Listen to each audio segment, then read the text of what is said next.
Good morning. Good morning, ladies and gentlemen, and welcome to Modena Laboratorio Aperto and welcome to Futura Creativa. We wanted to use these two words for this event, Futura, because we look at the future, and Creativa, because we want creativeness to be at the basis of our idea as we are running for the UNESCO nomination for media arts. And we want to give voice, especially to the protagonists that will talk about the initiatives and about the path that we're going to run along until the final part of our nomination. So we are online. We are not physically holding this event, which is something that is at the basis of culture, of sharing spaces.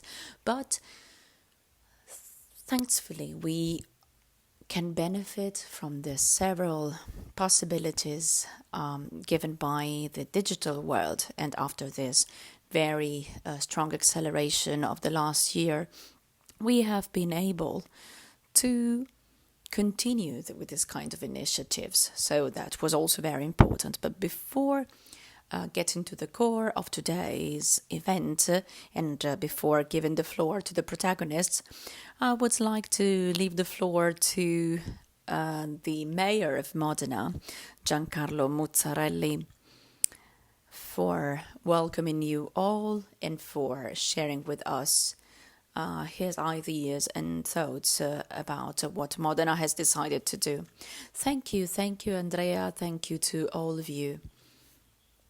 It's a great pleasure for me to welcome you all online and not physically due to the current pandemic. And I'm also obliged to stay at home, and I discovered that the COVID-19 is a very difficult thing to face personally, and it really brings you down on your knees. I'm waiting for my tests to be run in the following days, and I hope that will give a negative outcome, that things will improve very soon. But I wanted to be present because Andrea and all the representatives of our municipality decided to take part in this initiative, and we wanted to be the protagonists. Mauro Felicori, our councillor for culture, will talk about it later. And we are bringing forward initiatives in the cities, and we wanted to run for this Media Arts UNESCO Creative Cities Network because we think that Modena can really be part of it. And we are doing it with the right responsibility and the right commitment because we have an important history, an important heritage. There are lots of cultural and creative initiatives. We wanted also to focus on sustainability and environment with smart mobility. We are also in the Motor Valley, and so the beauty of the future in terms of vehicles and cars will be created in this area together with a lot of new job opportunities. So this is the result of meetings, of reflections, of thoughts, and it will be very important for Modena to be part of the Media Arts UNESCO Creative Cities Network. Ensuring the development of creativity and of talent is something fundamental for the city we want to have. And today, a lot of subjects, a lot of stakeholders involved in the expansion and development of the city, together with companies and also professional associations and associations of data science are involved. In the past days, we have underlined that we want this candidature to be based on a process and on the strengthening of the existing network as well as on future transformation by creating strengths and opportunities. To us, this means that Modena should continue investing in the future and believing in tomorrow's world. Especially now that we need to create a new post-COVID world with a new encouragement for culture and activities, because everything is closely connected to culture that has been affected by the pandemic and its effects. And this is at the basis of the needs of a social life, of relationships. We need to become more and more attractive and continue to work in the future. So thanks to all the people that are working for it to become true. As Andrea will say later, this is a city where we want to involve everybody in creating our future, in working for the culture. So all the galleries, the art galleries that we have, such as our Estensi Gallery, which is one of the top 20 galleries, art galleries in Italy, but also Museo Civico and Emilia Romagna Teatro, the Accamor, so the Laboratorio Aperto where Andrea is working, Arexa M, the Fondazione San Carlo, the municipality, the municipal library, Teatro Comunale, the theatre, Pavarotti, Fini. And we wanted it to pay tribute to Pavarotti because this is something that we want to keep alive and to continue focusing on, because our city is also connected to the bel canto and the opera, together with the new music, such as the one by the Music Hub and other experiences. This is what we wanted to continue, and we want this candidature to be focused on the strengthening of the existing network. And I want to focus on the future to ensure continuity in the course of time, because this is how we can build the future that we want. And again, the post-COVID situation.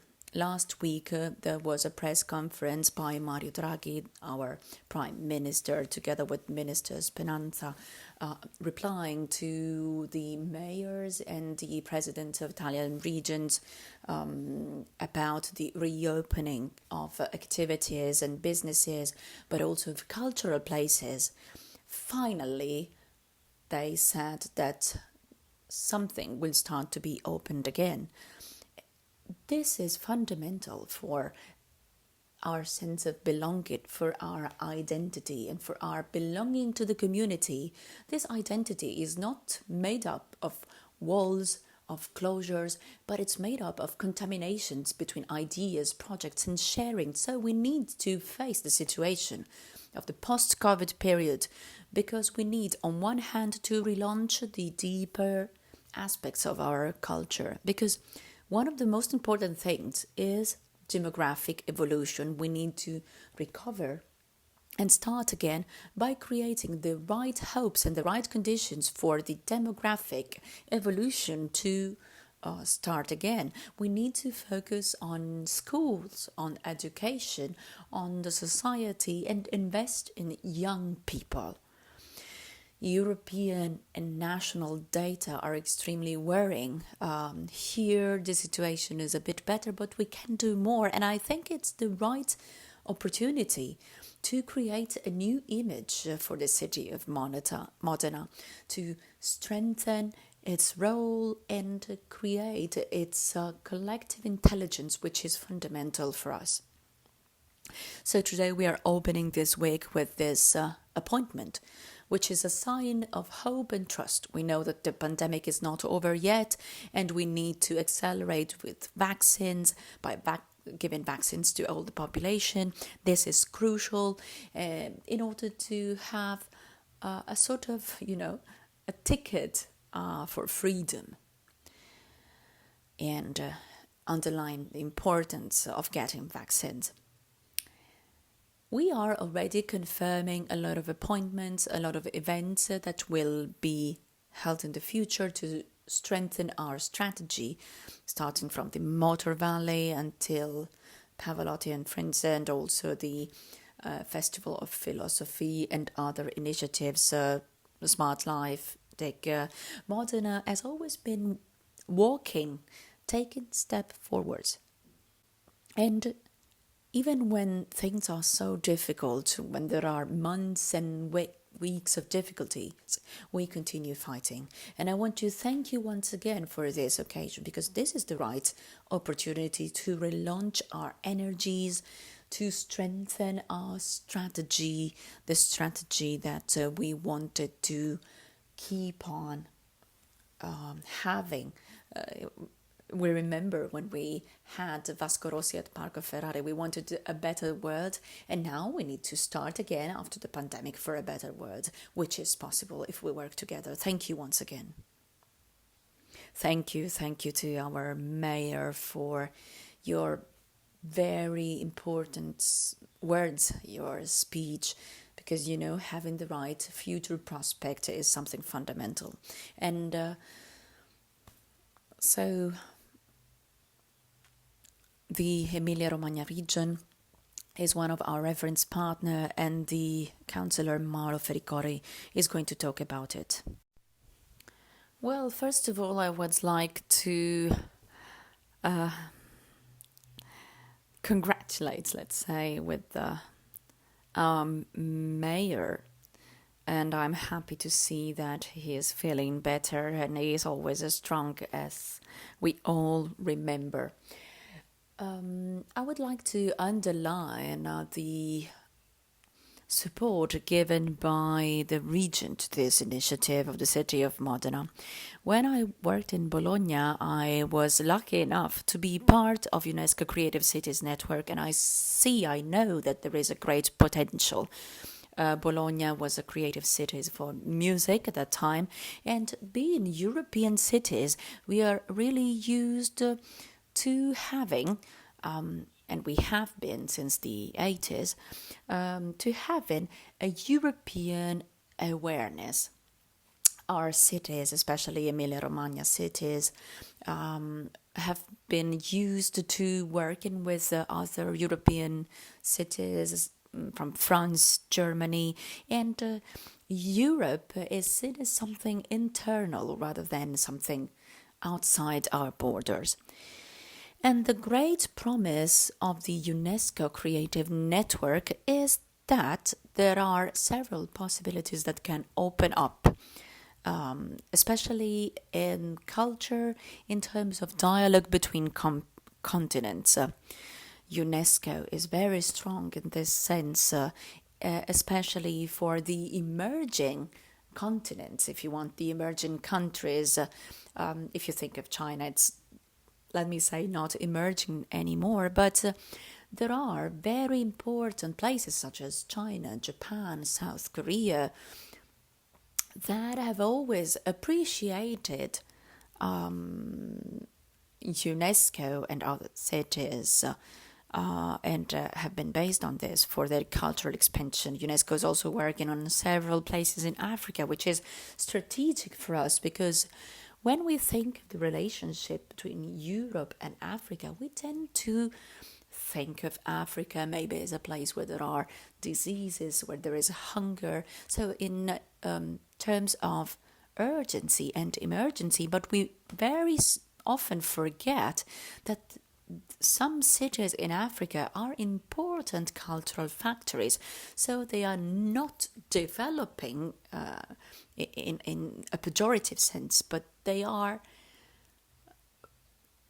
very fertile ground, and cultural collaboration is to be enhanced. So the municipality of Modena is doing a great work in focusing on this. And if we think that, the municipality of Modena has done a lot in terms of mechanics, because it has become the world capital of the automotive sector. And if the city is able to do the same in terms of cultural involvement, well, the results can be incredible. If we think of the Middle Ages and then the Renaissance, well, Modena has always been an important pillar in history, and there are several examples, such as the art galleries and monuments that we have.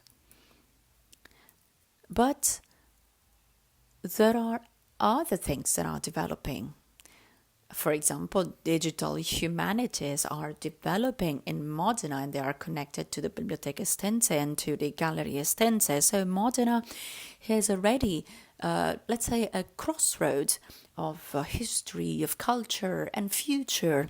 Media arts are fundamental for contemporary arts, and really engineers can work together with creative people. And I think that you have made the bravest choice in terms of UNESCO activities. But as the mayor was saying, people from Modena are used to working hard, to taking up challenges, and so I'm convinced that Modena's challenge will also be a sort of driver for the whole region. And we thank Modena for its role not only in the automotive sector, but I think that we will soon be thanking Modena for its role in the media arts. Thank you, Mauro, also for your final words. We are actually working for this, and as our councillor was saying a few minutes ago, we have been investing in factories and cultural industries, and so we will continue to do so. Before getting to to the protagonists of today, I would like to show you a very short video telling about our cities. One of the claims that we used for this application has to do with the past, the present, and the future, because we want our roots to be as strong as possible in terms of tradition. And as Victor Hugo said, we need to be like trees, having strong roots, but changing the leaves and looking at the futures.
as you could see, the video told very briefly about the main features of our city, a city where the know-how and know how to do are at the basis of its development.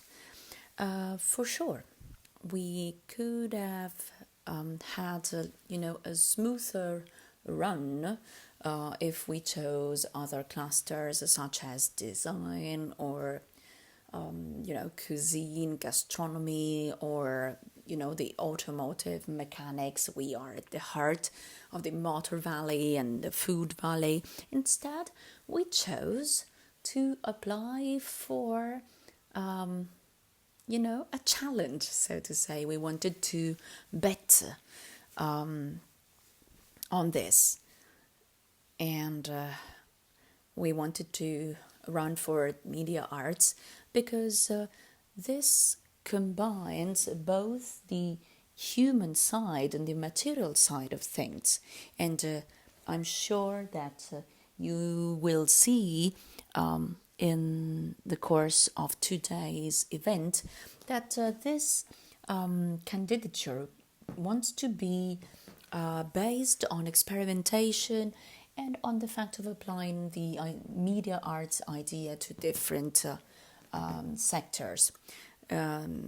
So going from experimentation and experimenting in technology and in digital technologies in particular, with education, lifelong learning, and the Futura Education Modena together with DH Moore, and primary education, from primary education up to university.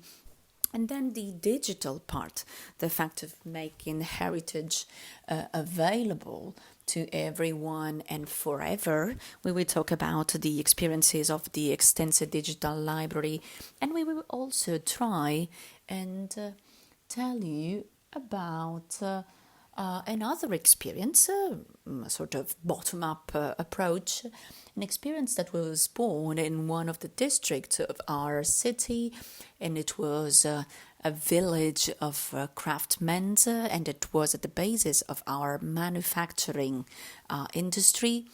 And so we wanted to tell the story of the people who built those spaces. And finally, contamination, which is a distinctive trait of the city, contamination between artistic and cultural languages, so visual arts, figurative arts, and music that get contaminated one by the other. And finally, one of the main characteristics of our path, our candidature, connected to the world of companies. So private companies.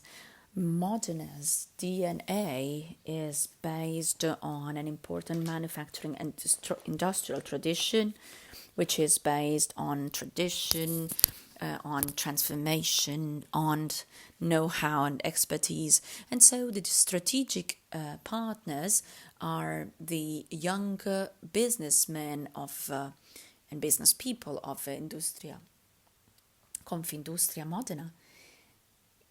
And also the project called Archivi del Futuro. All these actors decided to invest in the enhancement of the incredible industrial heritage that our area has. And we think that this is another strength we should start from. Daniele Francesconi, director of Festival of Philosophia, the Festival of Philosophy, we'll also talk about the fact that Modena is ideally the place where all these experiences can be connected. So, where different types of knowledge, practical, let's say, and abstract, can coexist and exchange their knowledge. The city of Linz will not be with us today, but there are lots of partner cities that are connected and that are following the event because, our candidature is has to do with two different contexts. First, as the mayor was saying, the post-COVID situation, the post-COVID city, we thought of this candidature before the arrival of the pandemic, and the pandemic forced us to use different cultural languages and to mix them with digital tools, and everything has been accelerated in this sense. Let's think of, streaming of videos and events, different apps, and the online availability of cultural events. And I think that the media arts cluster must be a signal not only for the city and for its culture, but also for a more general context with, all the changes and transformations that will be in the future. The other context is the 2030 agenda. The municipality of Modena is part of this project promoted by the European Union, and among the 2030 goals, there are three main goals that have to do with this choice to run as a media arts UNESCO city. First, lifelong learning and education, and secondly, sustainable and innovative smart cities, and third, the partnership and cooperation networks between different cities. Modena has a very strong and international and European dimension, and so we want to focus also on these three goals of the agenda. Especially for innovative and smart cities, we, as a Laboratorio Aperto, represent one of the main projects that are the basis of the transformation started by the city, of its spaces that were formerly used during the industrial period and are to be regenerated. So there will be several spaces, several places created for culture, and here there will be the right conditions, let's say, to let these cultural events associations develop. So we need to consider this transformation process that the city has started, that the city has been through in the last few years. Now I would like to leave the floor to Fabio Sgaragli to get to, let's say, the core of today's event and tell us something more about the experience of Laboratori Aperti and the network of these associations in Modena and in the whole region. Good morning.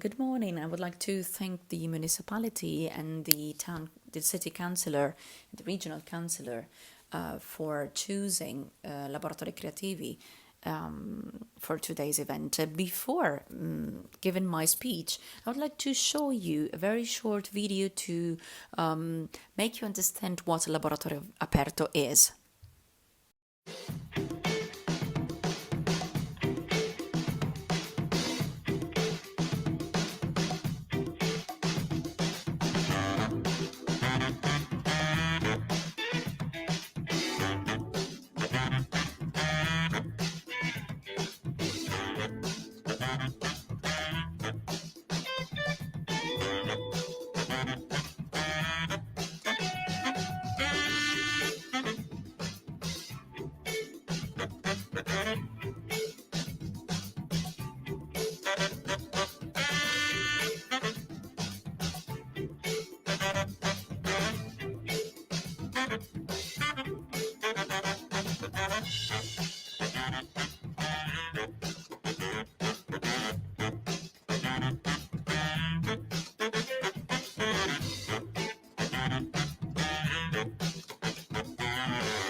Thank you.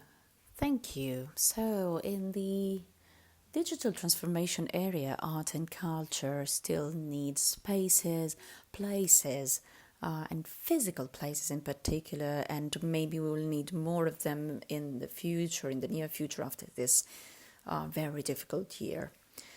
So, I would like to mention in particular collaborative spaces because they play an important role for cultural industries. And the role that this kind of spaces, such as the one of Laboratorio Aperto, can play is in particular to encourage new actions in art and culture, so cultural entrepreneurship. And they can use three main leverages. The first is the one of a brokerage, so supporting relational dynamics between the different stakeholders, in particular between those that focus on relationships for a collaboration and trust that can enhance the sharing of experiences and knowledge. The second leverage is local identity. So the importance of cultural products to create a sense of belonging to the area in which this happens, let's say. And so there can be really buildings or layouts, technological infrastructures, but also materials that have to do with tradition, with collective narration. Also, the counselor said that there must be a connection between past, present, and future. The third leverage is engagement, and so the engagement of people, of communities, and the creation of it, generating a sort of shared value that can act as a multiplier of opportunities and of the results generated by the network itself. It is clear that the pandemic affected physical spaces in general, but in particular collaborative spaces, because these are at the basis of the creation of networks and creative communities.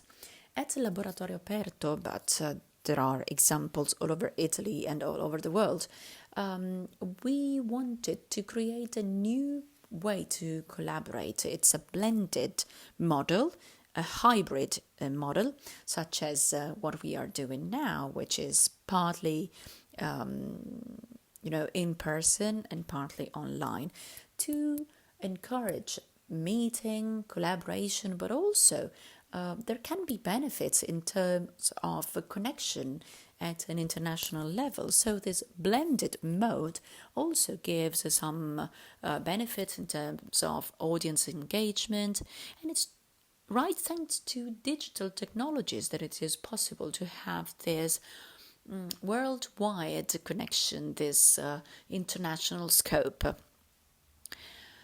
As for the UNESCO candidature and Laboratorio Aperto was born after a regional project with another 10 spaces. The project was funded by the European Development Funds, and especially Axis 6 of it. So the regional policy had to choose iconic places in the city, such as places that need to be regenerated, and focus on these places scattered in the territory to be a sort of cradle for cultural events. The activities started a few years ago, at the end of 2018, so the structure has not been, working for so many years now, but I think that we found fertile ground in Modena.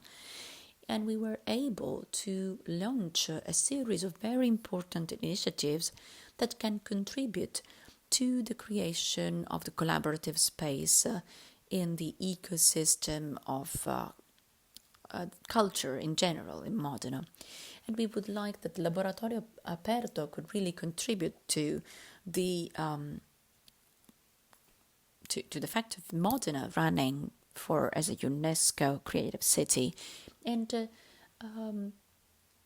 we launched 3 main initiatives, such as the Virtual Reality Modern Festival. And it's a very innovative format that we had not only in Modena but also in other cities. And so some, videos and virtual reality or augmented reality could be seen and experienced from several parts. And it was one of the satellite launches of the Biennale in Venice, the cinema festival in Venice. And thanks to this, we became part of an international network of satellites that was started after this experience in Venice. And the name given to this experience is Galaxy Network. And there are examples of it in all 5 continents. So I think that this is one of the initiatives that really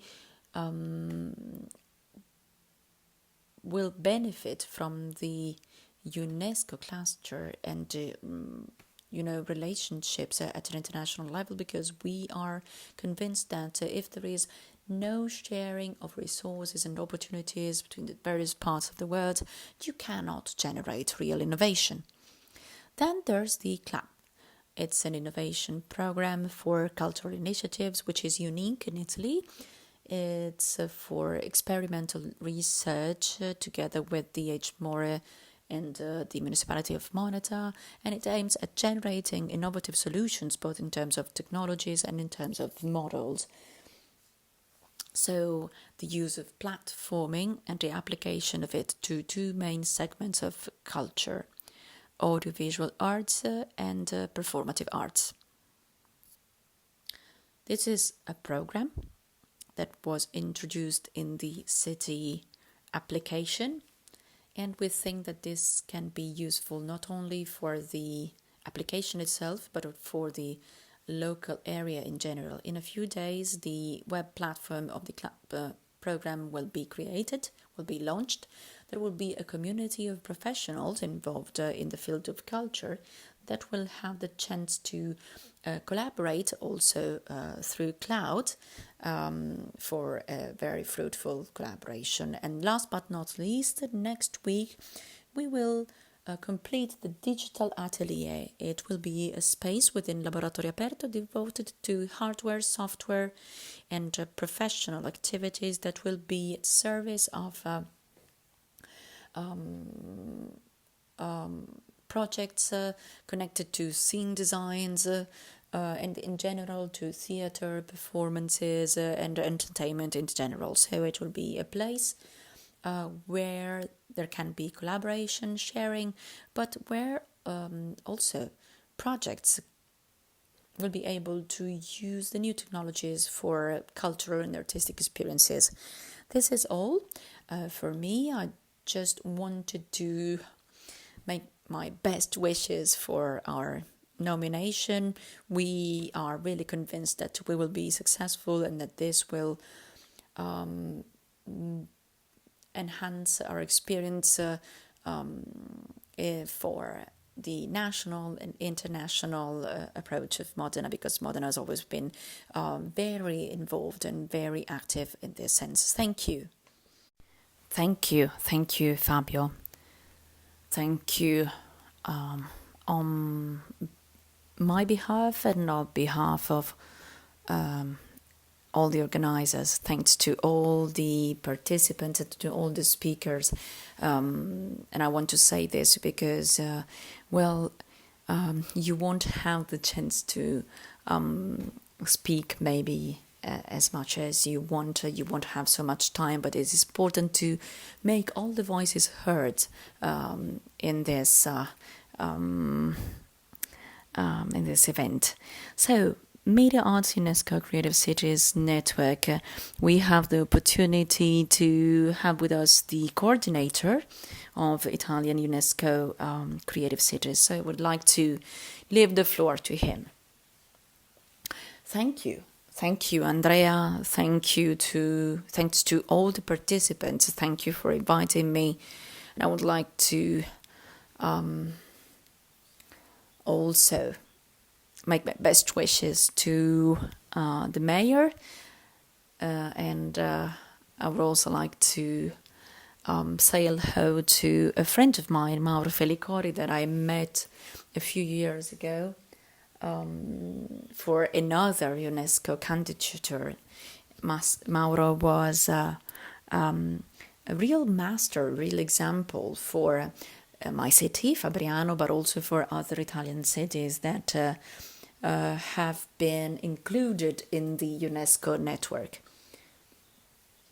And he played an important role until he was representative of Bologna. In these months, I have followed Modena's experience and the Italian coordination of UNESCO Creative Cities Network has identified the importance to support as much as possible the city of Modena and other cities that maybe wanted to apply for the network to transfer the know-how and all the knowledge and information that could be useful to complete such experience. We think that Italy can really play a major role in the network. And this role has become stronger and stronger, especially after, other cities, after Bologna and Fabriano, were added to the network, because nowadays there are 11 cities involved, and I think that this can become even more significant in the future. Now, let me share with you a few slides that I've prepared for this event. However, those who preceded me have already said a lot, and I don't think that I need to add a lot to what they have already said and to what Modena has already expressed through their voices. I've noticed, and maybe other speakers will underline this, that there is a great awareness, an important knowledge, and also, a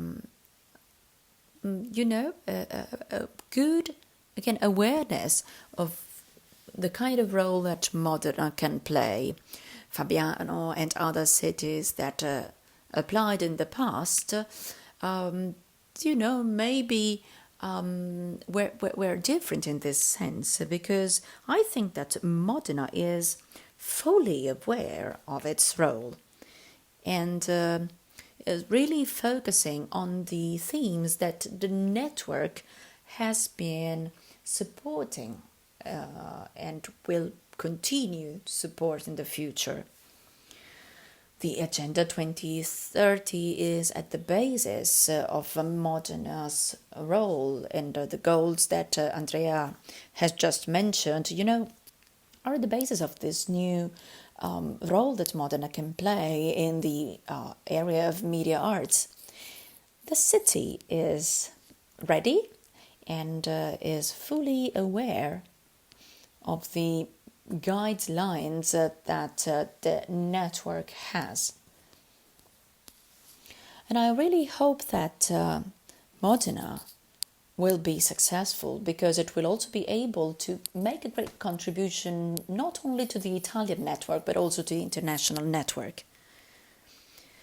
This network is made up of 246 cities, so it's complex, and these cities are both Italian important metropoles like Beijing, Seoul, and very small towns such as Fabriano or other towns and cities in Latin America, for example, in the southern part of Latin America. So the network, the UNESCO Creative Cities Network, represents all urban dimensions and the relationships at the basis of it.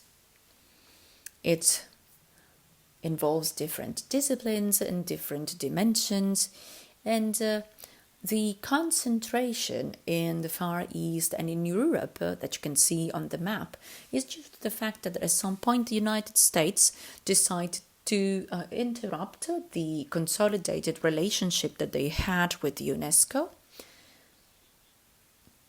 and only very recently they have started to work on this in this sense again. Art and technological innovation are very important in the United States because they are extremely dynamic in this sense. But there is this sort of Europe-centrism in the network due to the fact that, UNESCO is based in Paris, so maybe it's easier for Europe to take part in the activities of UNESCO itself. Furthermore, the guidelines that are at the basis of this UNESCO designation stem from European culture and from experiences that have been made in this continent. Italian cities were involved in the UNESCO network in very original ways. If you think of Fabriano and Bologna, there was an intuition that stemmed from their cultural dimensions, and the same happened for Turin.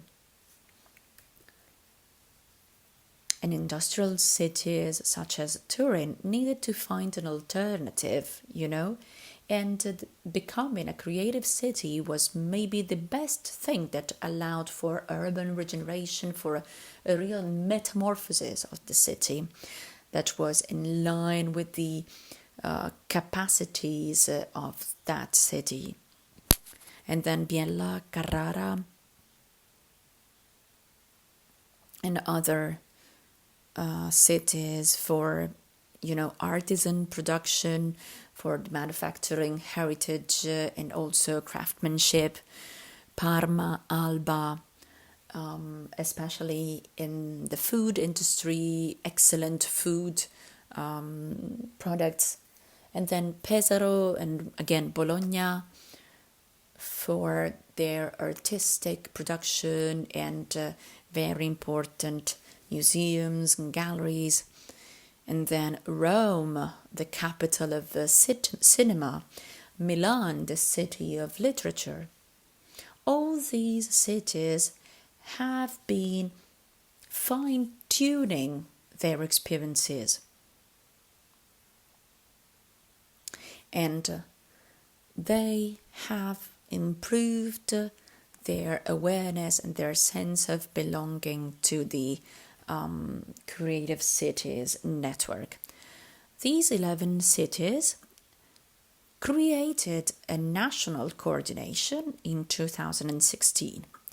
This national coordination wanted to, go beyond the project in itself.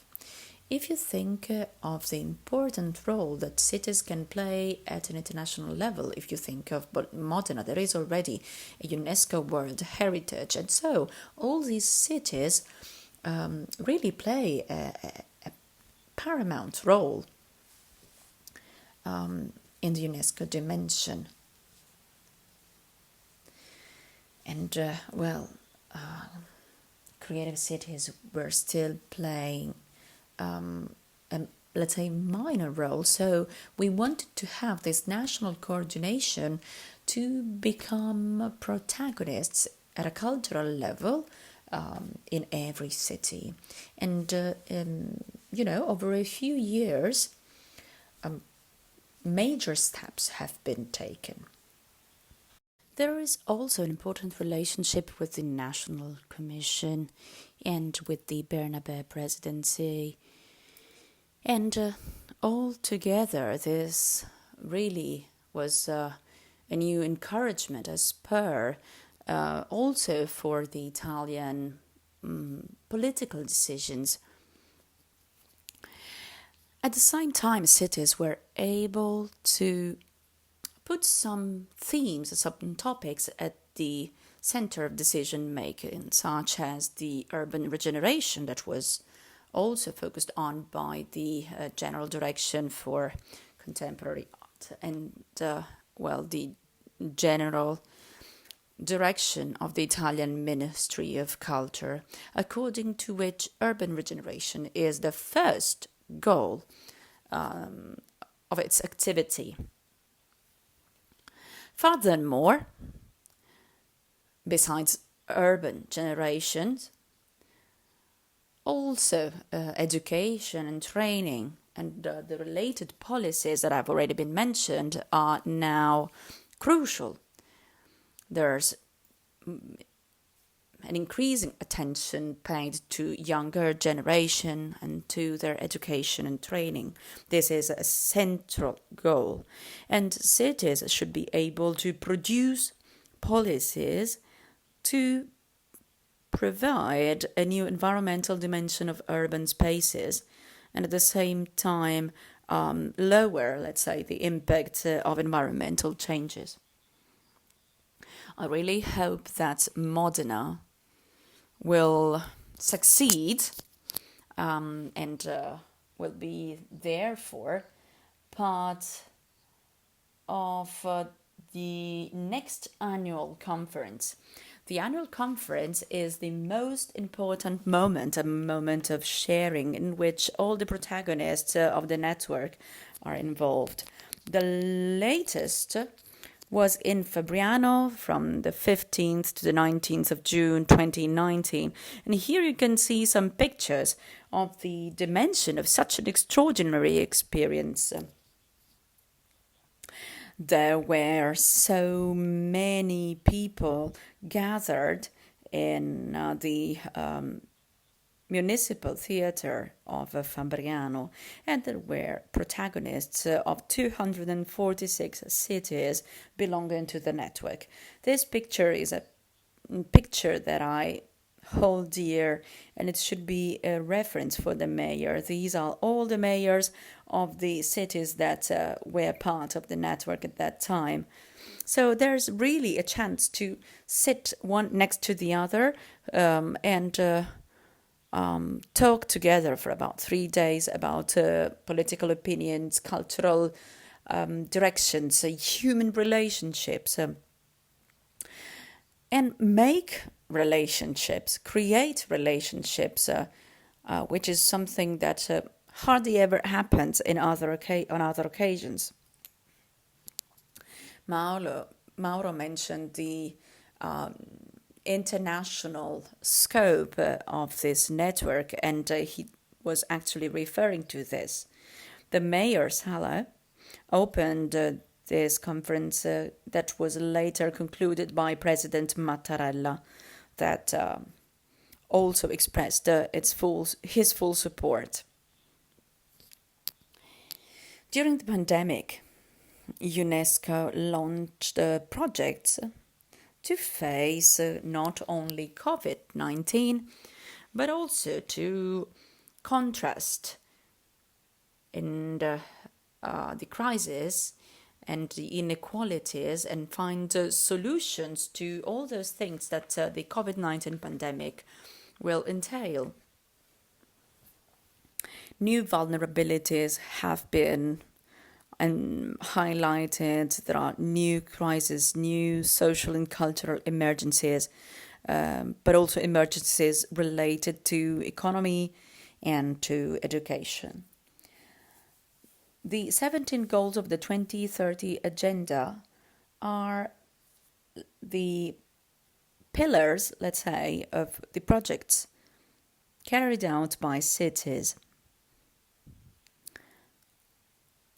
And cities will become point of reference in the future working on this. The Education Forum and the application for UNESCO also includes all the elements. And this year, what's new is the fact that, some policies have been identified to face the situation that we will experience in the near future, right immediately after the pandemic, sorry.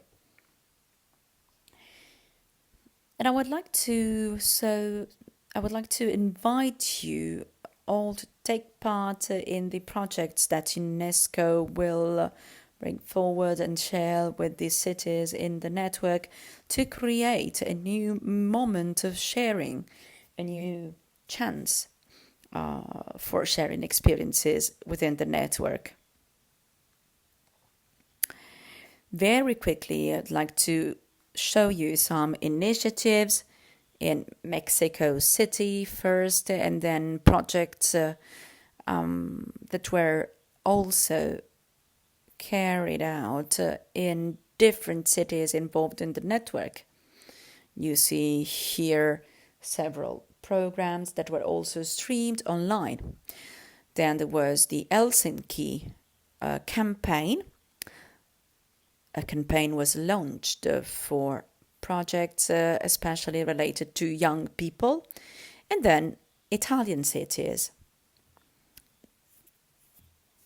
The virtual museums opened in Bergamo, and the idea that culture doesn't stop.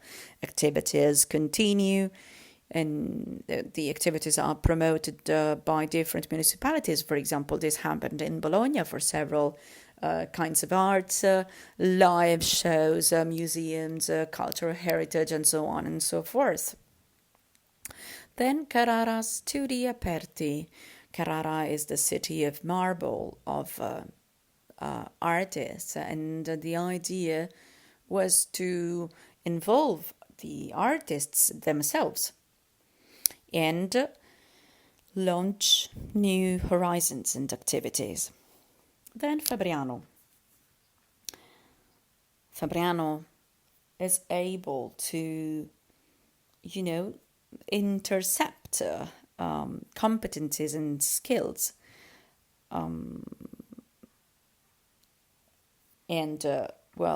All the skills and know-how are connected to the city's expertise in mechanics. And then Pesaro, as well as Cinecittà in Rome, which was a sort of a think tank for experimenting with the cinema arts. And so Cinecittà was crucial for these kinds of projects. The project Città Accessibile then in Turin. This project was related and went hand in hand with the design forum that is held in that city. And finally, the Resiliart project. UNESCO launched this project that really had great resonance and important testimonials that represented several cultural domains and fields, but also they represented different countries. Jasmine Caradra, Luis Fuenzo, and Angelique Kidisho, for example, just to mention a few. Angeline is a very active figure in Africa, in the African culture and arts, and they were the testimonials of the Resiliart project. And they actually have cross-cutting experience and competencies in different fields, and they collected several projects that have been made available to other cities and other UNESCO designations to relaunch the UNESCO's activity, especially in the period that will follow the pandemic. So in these minutes, I've tried to show the picture that will also be present, let's say, in Modena. There will be different steps and rigid steps to, face and go beyond. And the cities are selected in a quite rigid and strict way. It is often a counterindication, so to say, because there are countries and cities that are very rich in values and cultures, but this is the procedure, and I think that Modena really fulfills all the requirements and also has something more. It will be able to bring new ideas, a new idea of media arts. Mauro Ferricori and the other speakers before me underlined that there's some ability to re-elaborate and reinterpret the cluster itself that can go beyond the engineering idea which is currently prevailing in the creative category. And I think that, this is all for me. I would like to emphasize once again the will of the Italian coordination to support and share Modena's process towards its completion. And I would like to wish you all the best for this run, for these candidatures to be successful. Thank you. Thank you very much, Vittoria. Thank you once again. I would like to also thank the technicians and all the people that are working for today's event to be held, and also because they belong to a sector which has really suffered a lot from the pandemic and its consequences. Donatella Solda and Matteo Alcalac are with me on stage for this first part dedicated to projects and training and education. The first is about FEM, Future Education Modena, and then the Accamore or DH More. They are strategic partners of this project for the run of Modena as a UNESCO creative city. And so I would like to now leave the floor to Donatella Solda. She's an expert primary education in general, to talk about the media arts and learning, and then after her, Matteo Alcalac, who is going to talk about creativity and digitalization. Thank you very much. I think that the fact that we are here today really shows the importance of the choice that Modena made. Very rich partnerships, a lot of activities, and very important ambitions that can really be expressed in such an area as Modena is. I'd like to tell you what Future Education Modena is. It's a very particular place We are we work, let's say, in some of the spaces that Modena dedicated to this cultural project, and we are together with other projects in which technologies are rehabilitating. Our goal, our aim, is to be a competent center for high tech and learning, as well as enabling technologies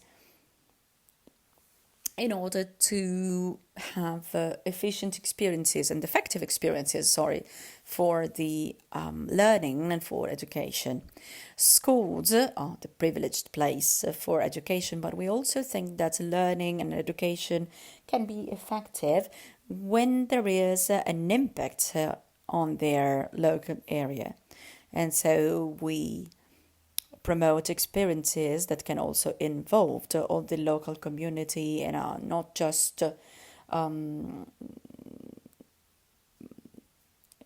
limited, let's say, to the school. So FEM is a physical place where there are labs and spaces for laboratories and workshops, and it produces experiences belonging to 10 strategic programs, some of them related to cognitive sciences and other connected to cognitive linguistics, mathematics, and media arts, and with visual arts as well. We deal with different activities for both teachers and students, but also for the city as a whole and professionals. These activities are carried out for any kind of schools, from primary to high schools, and they are also they have also produced an exhibition where a calculation environment was created to make artifacts and art objects and art productions to show a new trajectory, a new direction that media arts can follow. There are other things that we can produce in this center, and the projects are expressed in different ways. There are, for example, summer camps, installations during the Philosophy Festival. Before the COVID pandemic, there were workshops held physically. Now they are held online, but we hope we can have them live once again very soon. And the recipients and beneficiaries of these projects are varied. We hope, therefore, to have an impact both on the educational system and on the city and the community as a whole. Being part of a partnership and of a project as this one for 2021 UNESCO Media Arts means to put together the different recipients of the educational activities and experiences that we offer.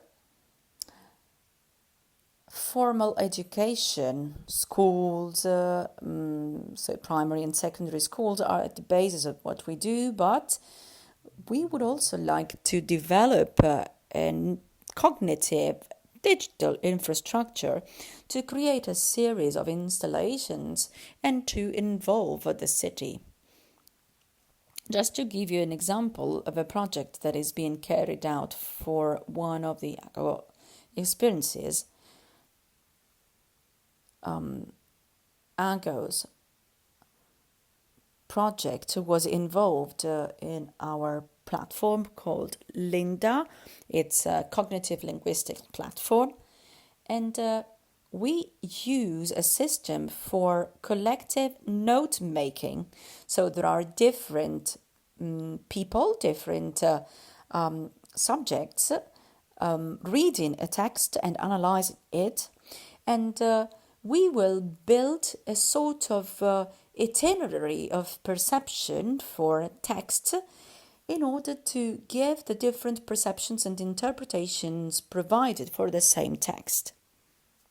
It is an example of contamination between a digital environment, because the texts have been digitized and loaded on this platform of cognitive linguistics, and at the same time it's also connected to a series of activities, a sort of curriculum at school.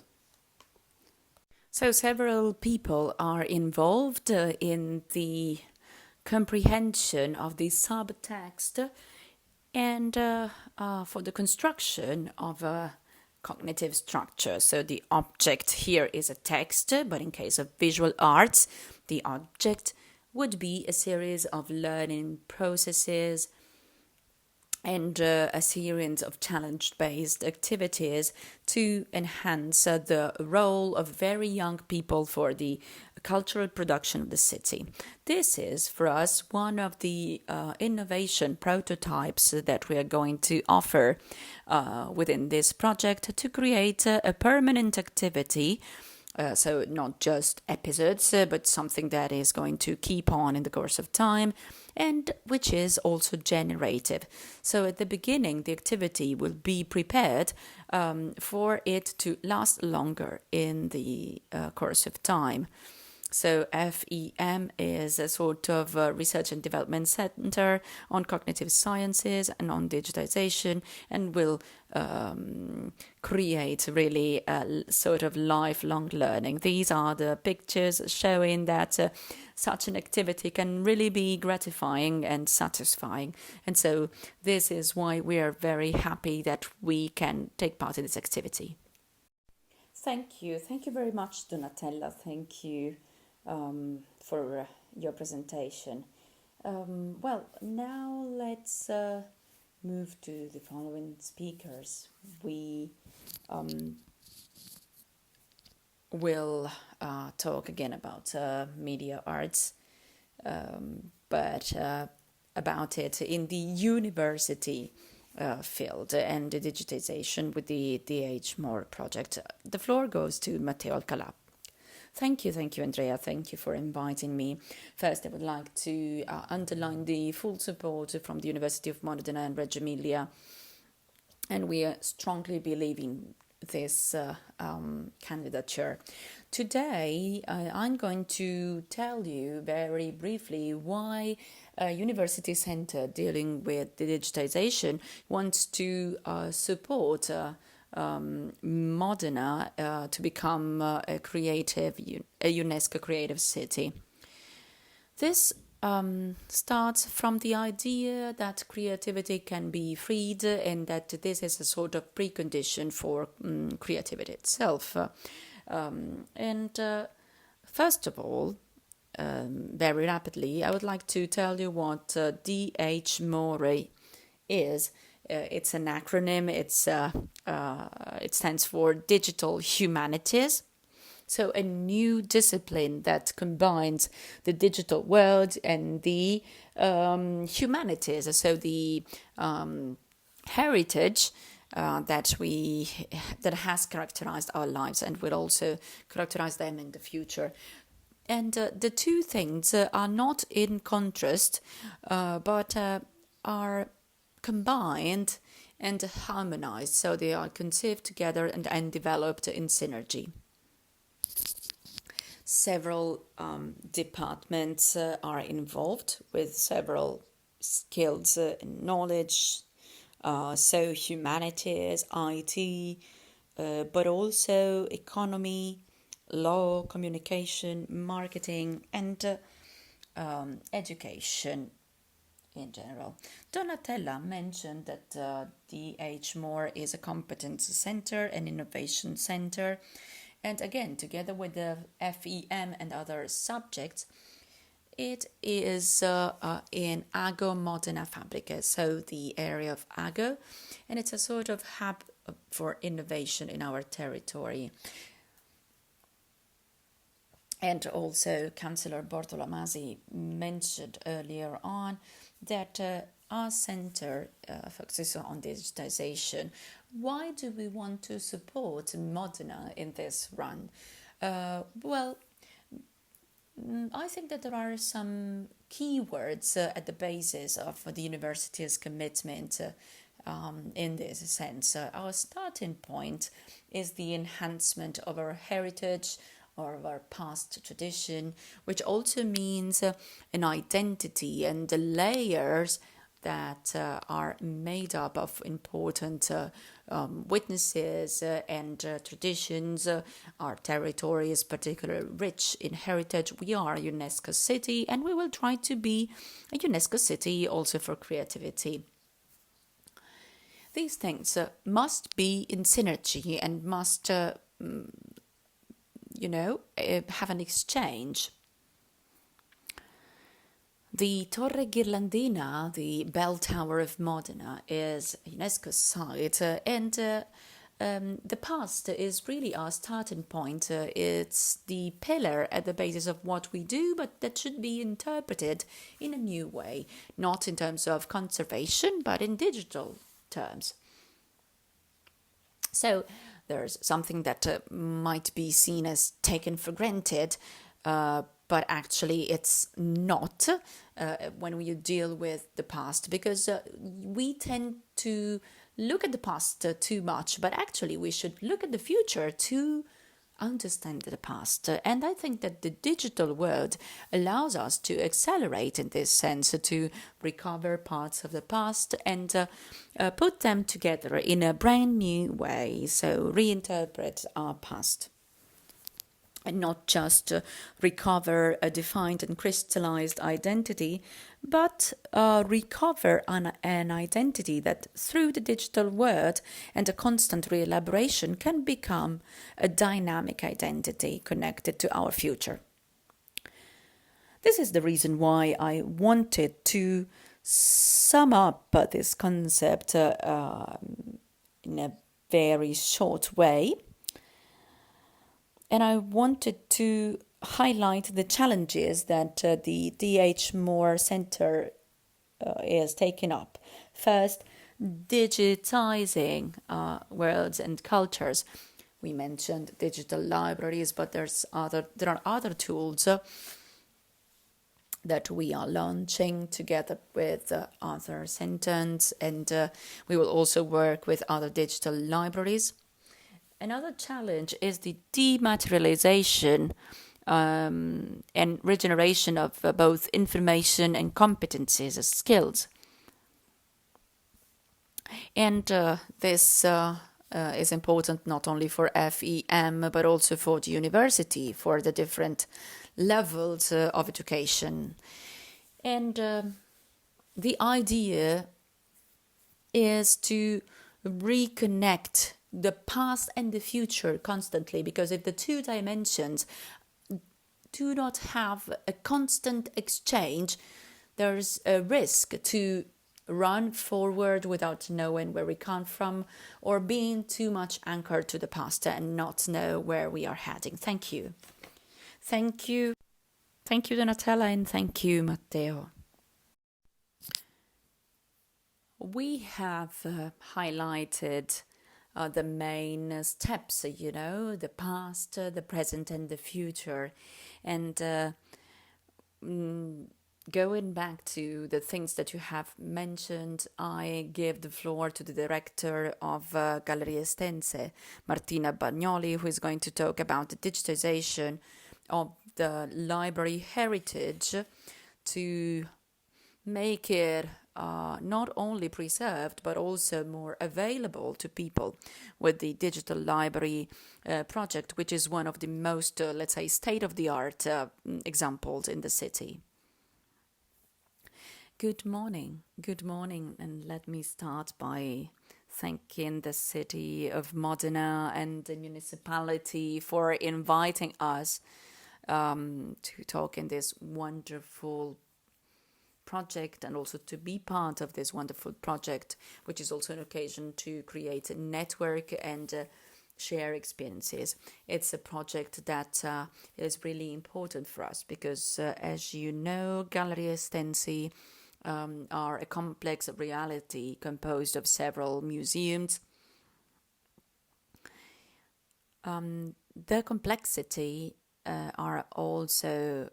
the complexity is also, let's say, evident in the fact that it involves museums, and it also involves two main things. On one hand, the promotion of cultural products and their availability to the large audience. There's an important vision at the basis of it, because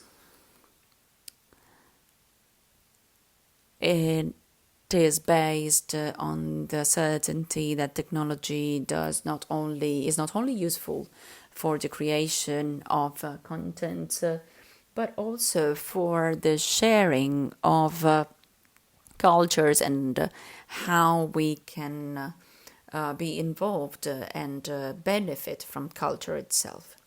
DL, so the digital library, is a tool that we were able to create thanks to the contribution of the Modena Foundation in the AGO context, AGO Modena Fabbrica Culturale.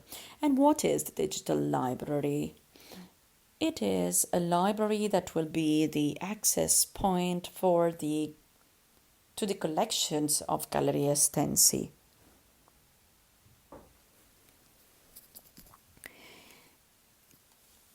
In the near future, it will also be the access point for arts, so sculptures, paintings, and other examples, because through the digital library, the audience, or in this case the users, will have the chance to see these collections and use them as they want to.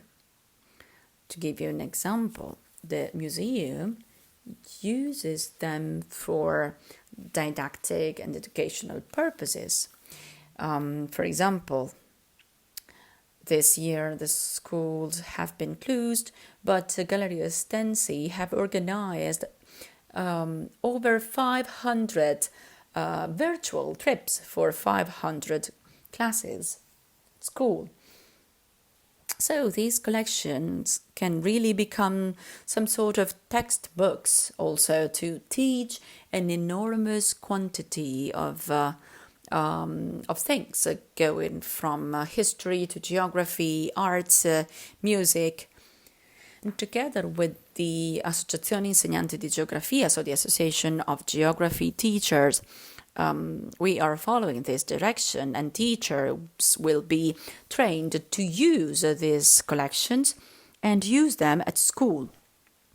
We are doing this with several schools of Modena and the surrounding area, for the collections to be available not only for teachers but also for other people involved. As Matteo Alcalac also mentioned, we want to make these things, the cultural heritage, our past heritage, familiar, make people familiar with it and make it easily accessible. Now you can see on the screen how easily you can look up digital library. You can search for whatever you want, to use keywords to do it. It is also very important for scholars and also for university students. It can be extremely useful to teach humanities and other disciplines, so history of art and geography, and so the digital library makes these collections available to the general public and also to several categories of people. It's an ongoing process. It has not been completed yet because things are added to the collection day in, day out. And it is important to make these resources available to people, and the user is at the center, is the core, and can reuse it. This idea of reusing this collection is fundamental, because this means that they can be used for an infinite and endless series of activities. Arts, contents, knowledge can be used for any kind of activity. So the museum is not just a reference point for contents or pre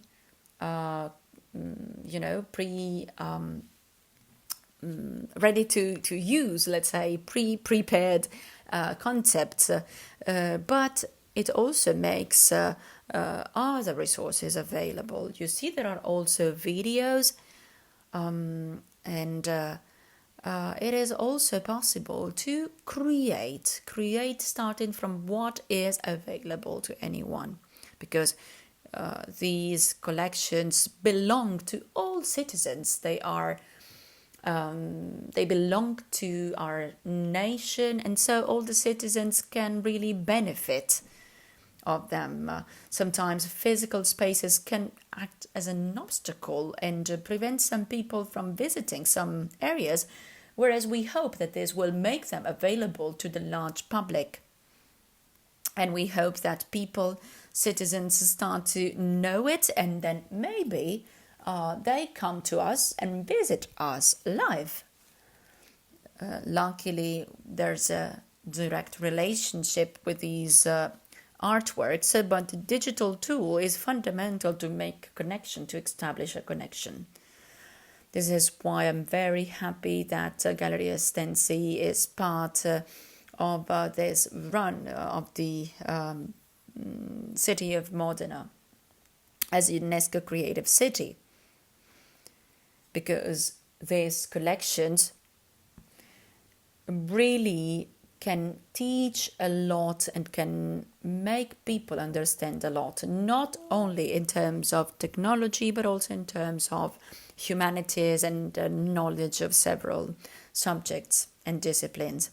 The ongoing project with D.H. More and the engineering department, Enzo Ferrari, also show that there is a very close relationship between our historical heritage, our past, and the chance to reinterpret it and reuse it by means of different tools to make it more and more available and more comprehensible. This is something we do not just to make ourselves more widely known, but also to create information and other ways to access these contents, to access these documents. Several speakers have already mentioned that when we talk about media arts, there's an important relationship with technology, and it can be perceived as something prevailing over our past, our traditions, and the artistic content.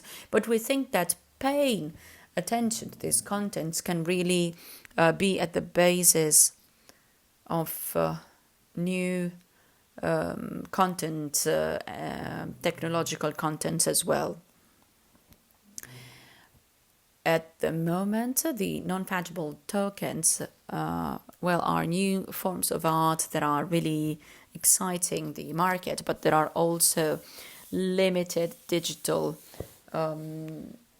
serigraphies, and I think that there is the right space also for invention, and that Modena can really become a leader in this sector. So thank you once again for sharing with us this very important process. Thank you everyone. Thank you, Martina. Thank you, because your speech also made us understand and emphasized that this decision to run as a UNESCO Creative City is also due to the fact that Modena is undergoing a great transformation. Now, Silvia Tagliazucchi is going to tell us something about memories, knowledge, and the heritage, the local heritage. She is president of the association Civic Wise Italia.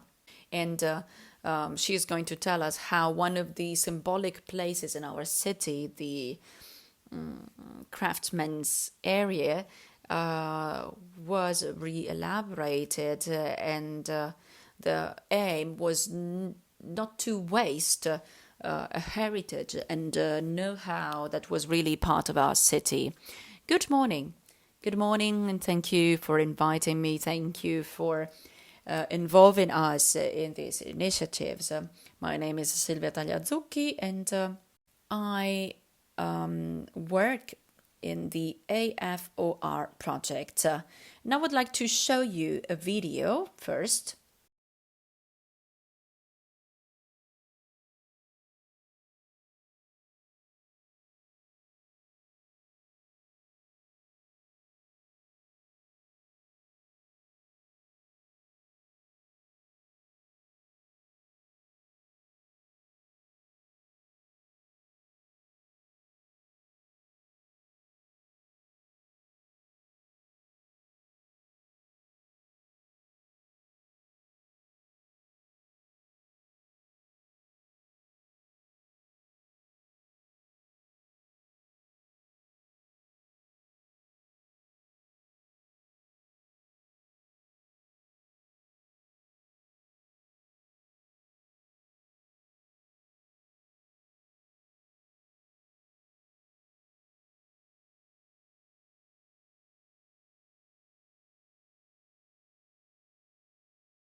So the video showed the protagonists of the Craftsman Village, and it's the introduction of AFOR. It's an experimentation project to narrate the territory through the voices of its inhabitants.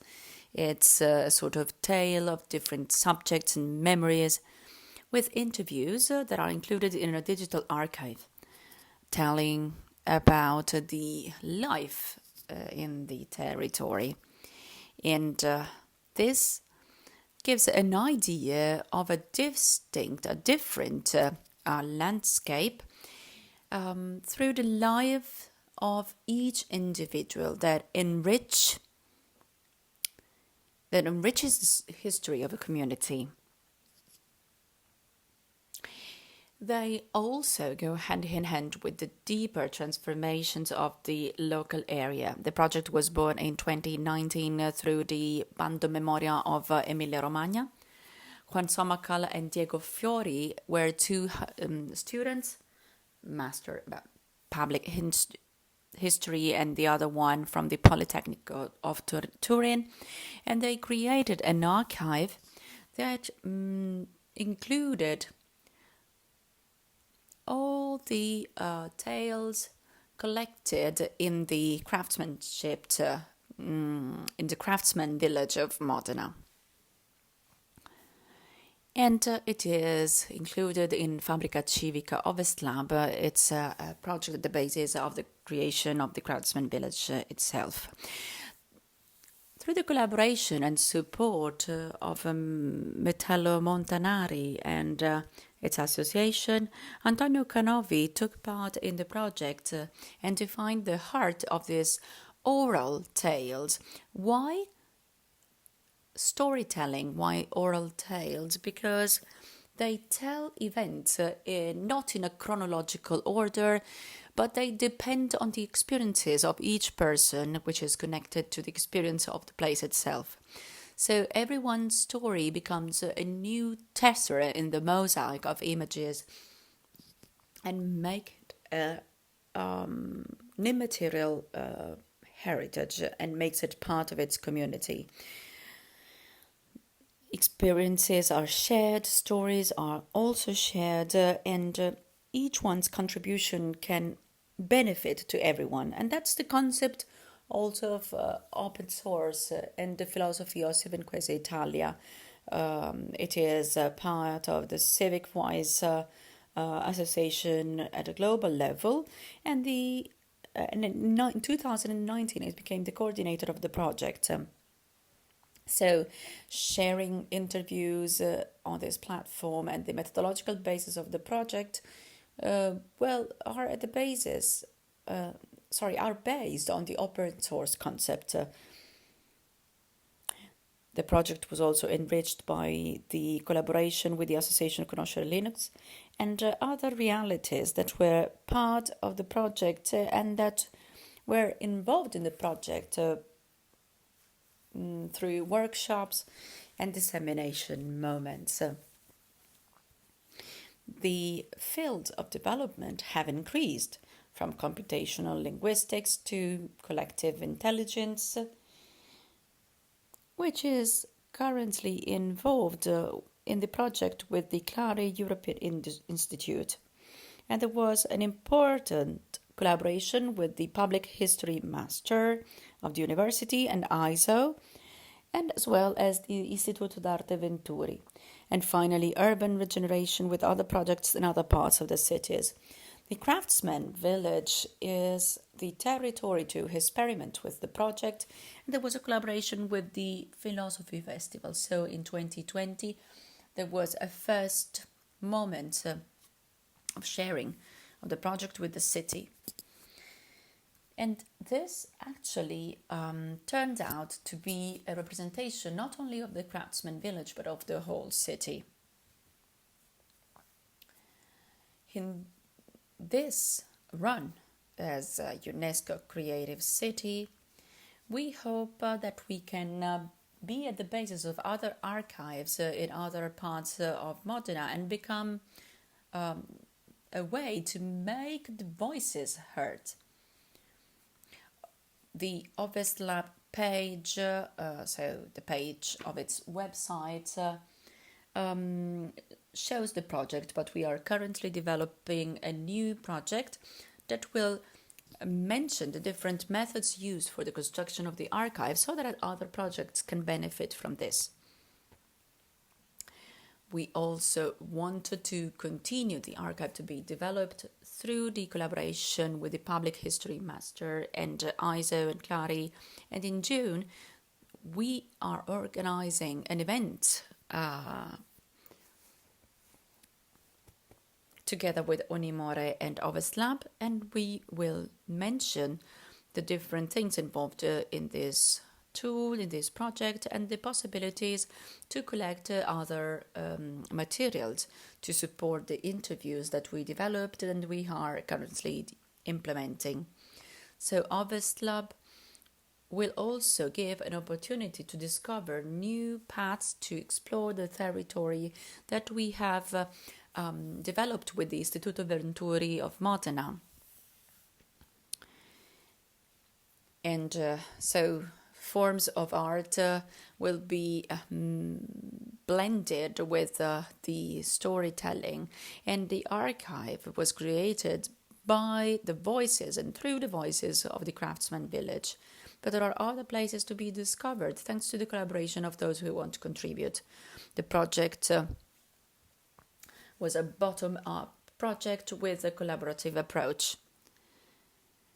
And thanks to its natural and digital essence, could develop new synergies with the territory. Thank you once again for inviting me. This is a clear sign of the importance of the collaboration between institutions and associations. The non-profit sector is at the basis of the welfare of our city, and we are proud to be representing this sector, especially in this period, which is difficult to everyone. Thank you very much for inviting me once again. Thank you, Sylvia. Thank you for mentioning also the world of associations, cultural institutions that really represent one of the pillars on which our candidature also rests. Creativity is really a distinctive feature for our city, especially when dealing with associations and the bottom-up engagement of citizens, and the experience of AFOR, that was a bottom-up experience, really highlights this. Now we can move on to another part of today's event, the one having to do with the contamination. So first with Lorenzo Respi, director of the production of Fondazione Modena Arti Visivi, and Francesca Garagnani, which is the person in charge of the 71 Music Hub Modena. They are going to tell us something more about the contamination between different cultural languages. Francesca, I hope you are not too anxious and nervous, but I don't want to be a bit ironic here, because I think that we also need some irony and some love in this very difficult period. Now, the floor goes to Lorenzo Respi from Fondazione Modena Arti Visivi. He represents the foundation and it's one of the main drivers of our candidature, and the images, both in terms of education, production, are something fundamental, and it's a strength for our city. So again, Lorenzo, the floor is yours. Tell us something more about this. Thank you, Andrea. Thank you for inviting me. Well, Andrea, you have already said a lot about our foundation. We are among the main actors dealing with visual arts and education. This connection between education and visual arts is fundamental because it's at the basis of our development for the future years, and in particular for our support to Modena as a creative city. And why is it important? It is important because digital arts, visual arts are getting wider and wider, and the horizons, the borders are blurred, and one of our goals is actually to clarify a few things, clarify the content and how visual arts should be interpreted in the modern world. The digital revolution is fundamental because it changes languages radically. It's a cultural transformation, a cultural revolution, and should be accompanied by a critical interpretation of what is happening and what has been happening so far very quickly, together with the development of new technologies. Fondazione Modena Arti Visive will introduce a specific project through an artistic planning and exhibitions starting from September, and through education. The projects that are currently in progress are related to digital arts, and some exhibitions have already made us understand how important digital arts can be for the future. Matteo Alcalacchi has already mentioned the importance of history and of our past as a reference for the future, but we need to also remember that new technologies are fundamental to know where the history of arts can really head to, and what kind of relationships they will have with human beings. Digital arts are fundamental, especially for the relationship between artificial intelligence and human being, that will become some of the most important things in the exhibitions that we will also organize. Our foundation is a cultural center also that creates network at a local level. There's a project called Smartphone. It's a platform that connects all the operators dealing with culture at a local level who want to exchange points of view and build something together. It is not just a platform to share content, but to share projects, and the projects are actually implemented through the actions, the shared actions and the joint efforts of the people involved in this new community. An important thing for the future of Fondazione Modena Arti Visive, apart from the permanent exhibitions that will start from September,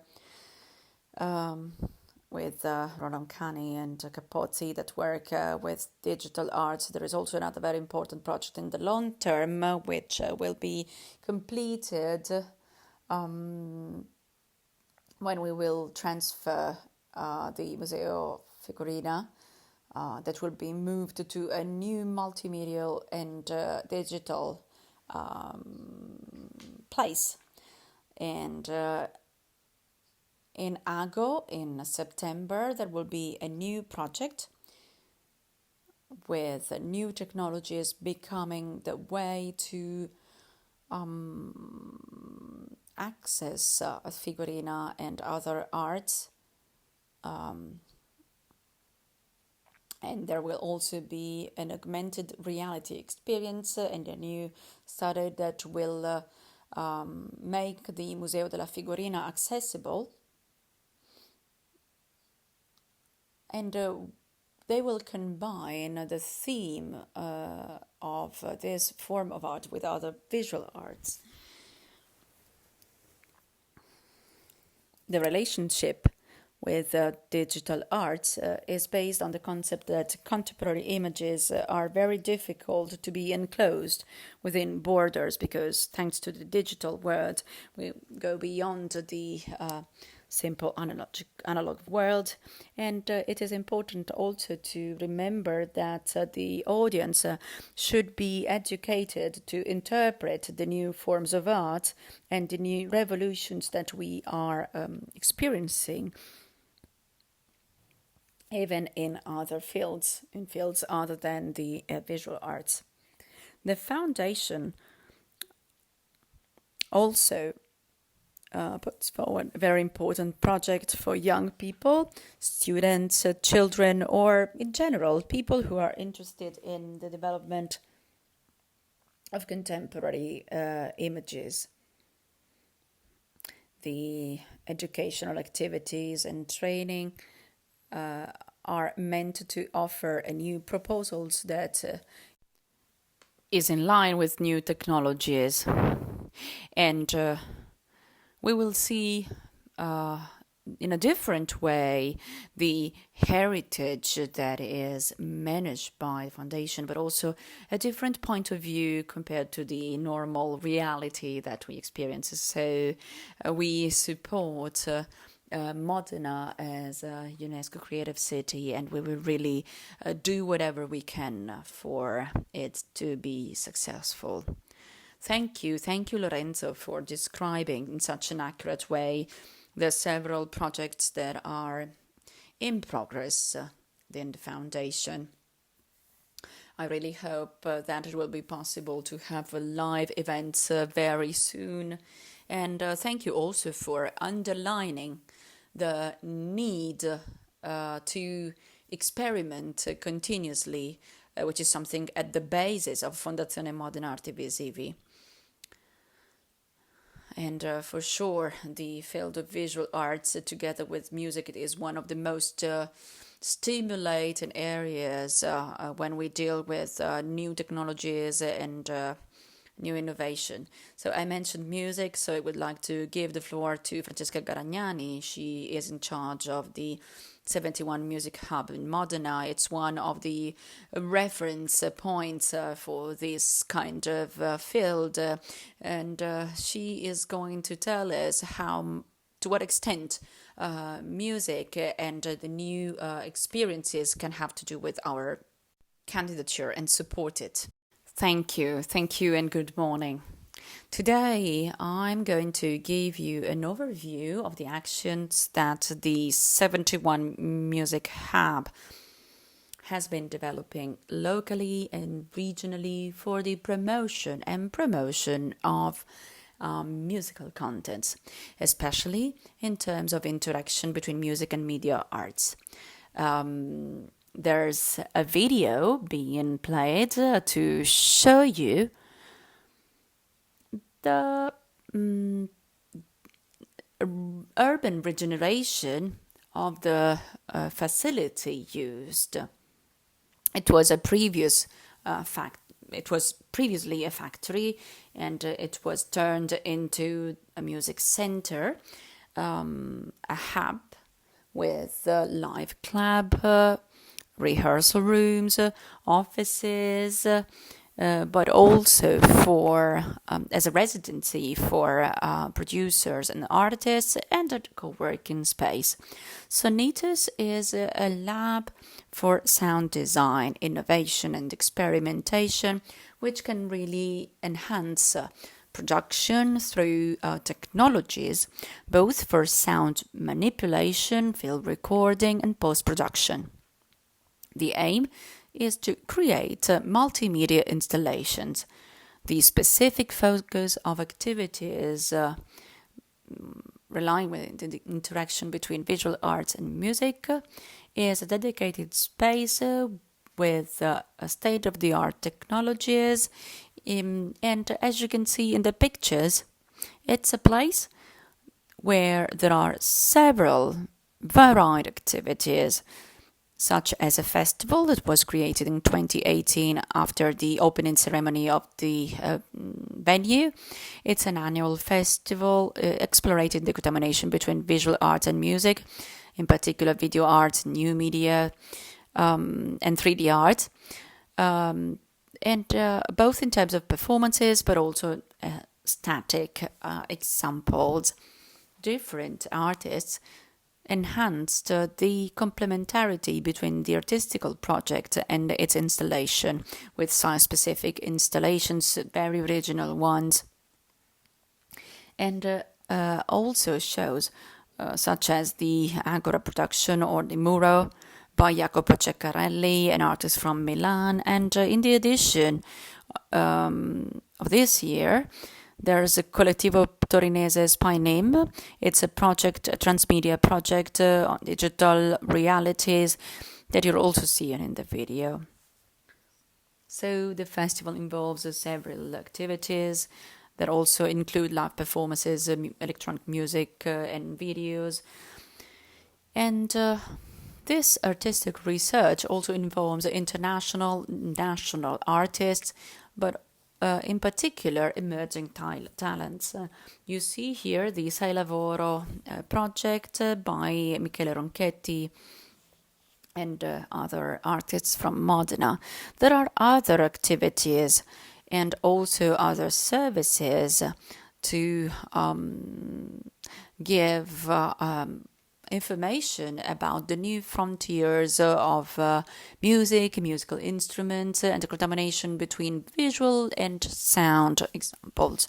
The images are about very recent experiences with Camilla Mattaglia, an artist that worked with other musicians, and a production with Martin Meyer on the interaction between the artistic expression and live sculpture. It transforms a musical action into a visual representation through the dematerialization of the presence on the scene. This is one of the things that are being carried out in the hub, and one of the main directions it is following. Another project, it's the 10th edition of this project, with very original productions, live videos, and short films. It's the soundtracks project, where the visual aspect is part of the performance in a path that generates innovation with the integration of also traditional languages, artistic languages. This is at the basis of the work and the reflection carried out on the relationship between images, music, and other visual aspects. Very soon, another project called Forme Composte will be completed. The new sound design workstation will be inaugurated, and Fenneth and Osmotics, artists that have collaborated the project with a group of artists for the production of a digital example that would be diffused and broadcast at the national and international level. The relationship between 71 Music Hub and other cities will be emphasized, such as the city of Cremona. There will be dedicated workshops with the Department of Musicology at the University of Pavia and Polytechnic of Milan. There will be a specific activity between the contemporary music and multimedia. So these are the main activities that involve also the some aspects connected to education and training, and are the leitmotif of the hub and of its activity.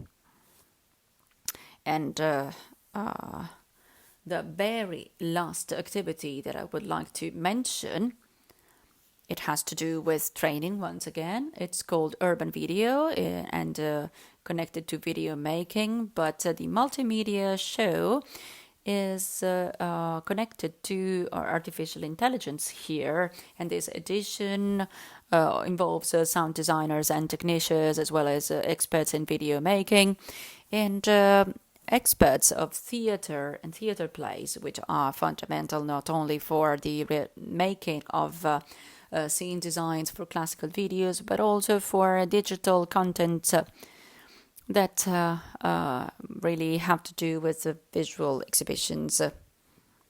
Last but not least, the images here of a festival that tried to connect all these aspects, a live festival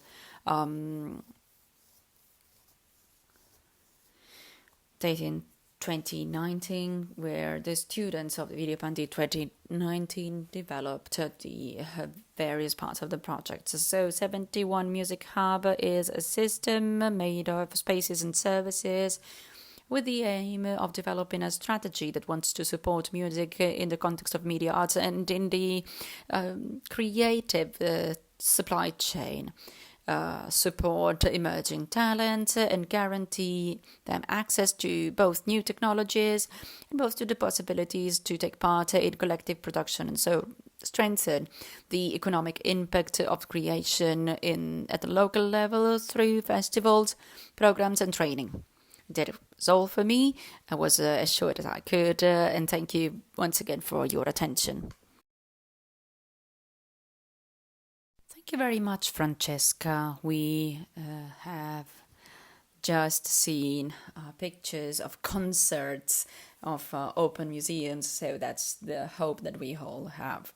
Thank you once again, Francesca, because I think that the contamination was clearly shown by what you've mentioned, the contamination between languages and tools that might seem distant one from the other, whereas they can really be blended and work together. And this is also a leitmotif of the fact that Modena decided to run as a UNESCO Creative City. The contamination between places, cultural examples and different tools is something fundamental. So thank you once again to Lorenzo and Francesca.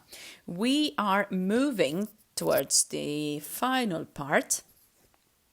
One of the new things,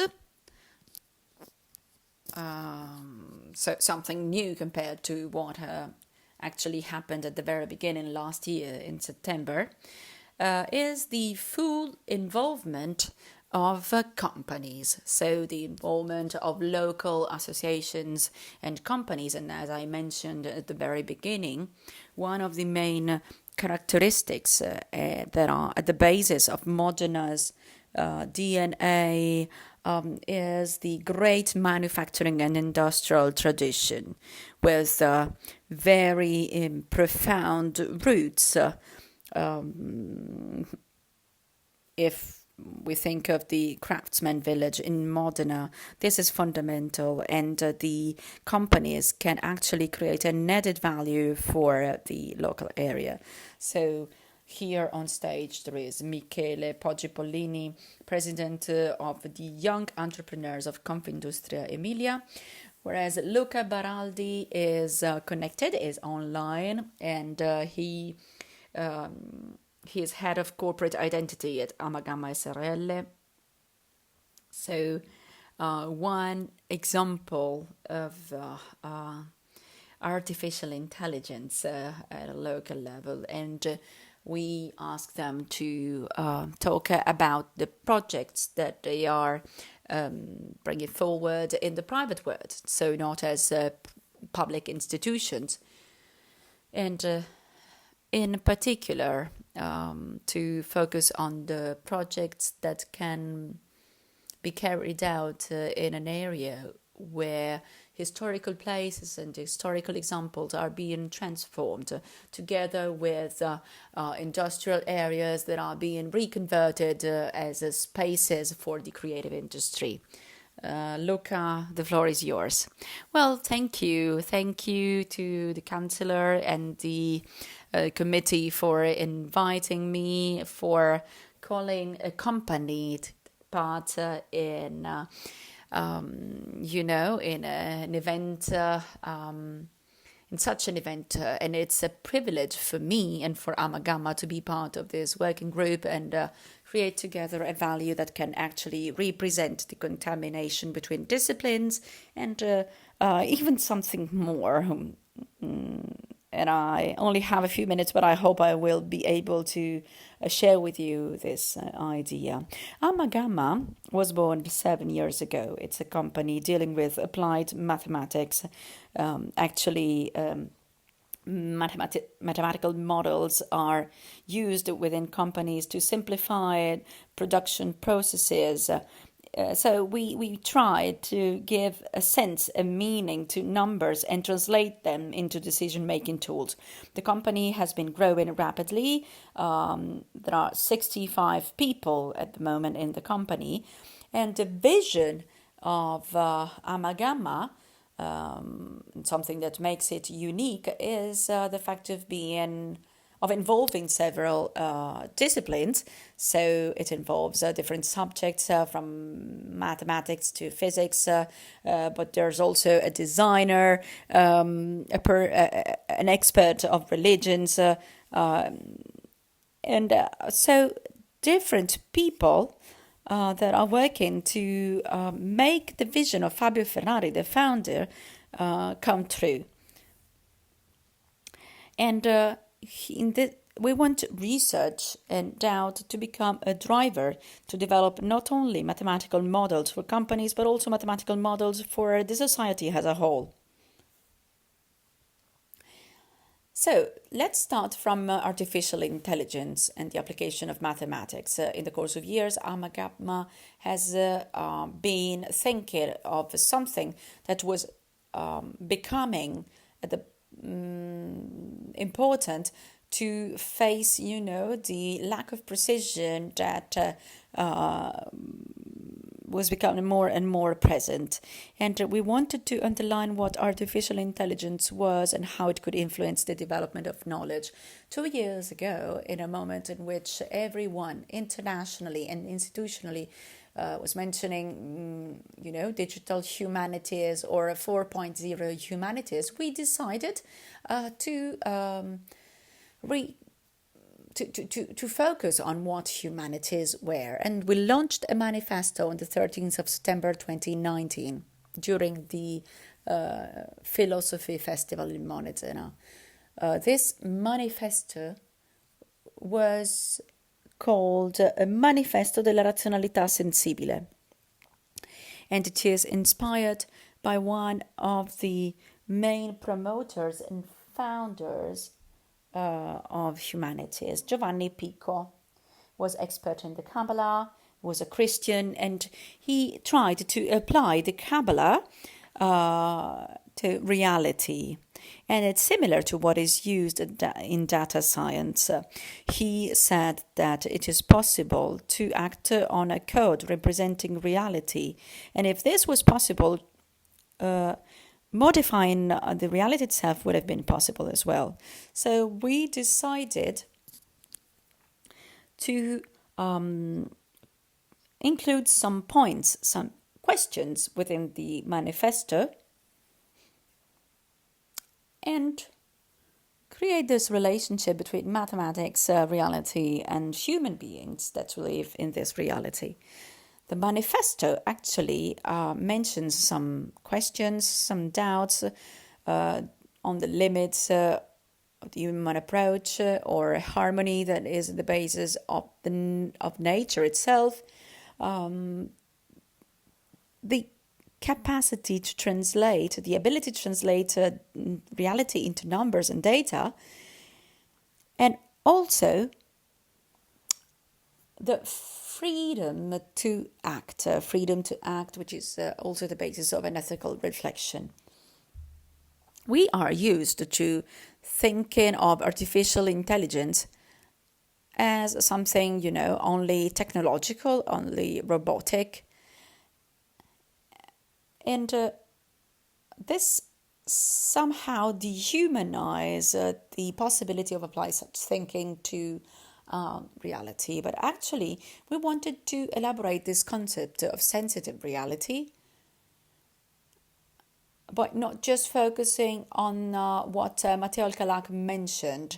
Look both at the past and at the future. But we wanted to just look back at the Harmonia Mundi treaty of the 16th century by a Franciscan that was a student of Giovanni Pico.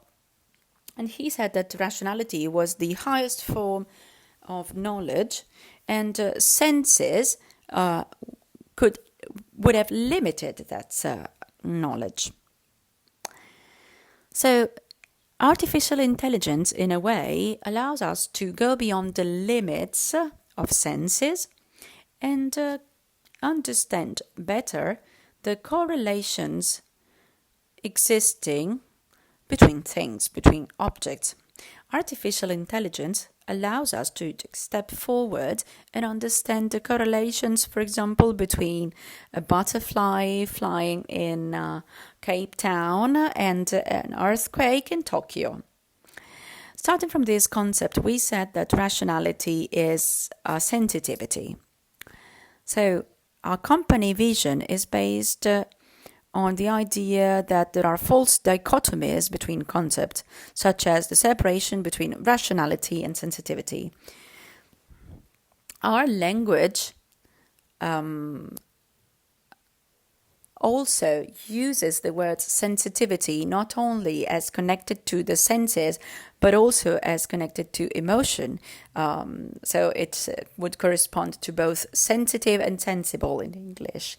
But artificial intelligence would allow us to go beyond the delivery of services to customers for us, but it is meant to have a wider impact on the society and be a sort of step forward to improve our ability to think and reflect. In order to promote this approach, we work on different levels. One of these is the education. A few months ago, together with the Istituto Comprensivo 3 Mattarella in Modena, we launched the first project in Italy, so artificial intelligence for primary school students. The format has already been implemented by another 4 regions. And we think that this is at the basis of an education which is not just connected to digitalization, but that wants to raise awareness to the whole process. And so we think that the other examples and other projects can also be developed at a local and national level. There are so many contents and words that are used sometimes rhetorically and not really practically. And we would like to give our contribution to such projects and process. Digital acceleration is making us dizzy, but now we are not just faced to technological revolution, but a deeper revolution. We can develop knowledge, spread it, disseminate it, as it never happened before. But this also entails responsibilities. We can access incredible amounts of information that we must be able to translate into models of knowledge. And this morning we have seen different examples of how to do it. We must also go beyond a false dichotomy between disciplines. Maybe we should talk about interdisciplinarity, but it can be limited in a way. We should go back to what was typical of the Renaissance, to a substantial contamination, not just a formal contamination between disciplines. And considering the UNESCO approach, and I would like to say here to remember that it is important to underline that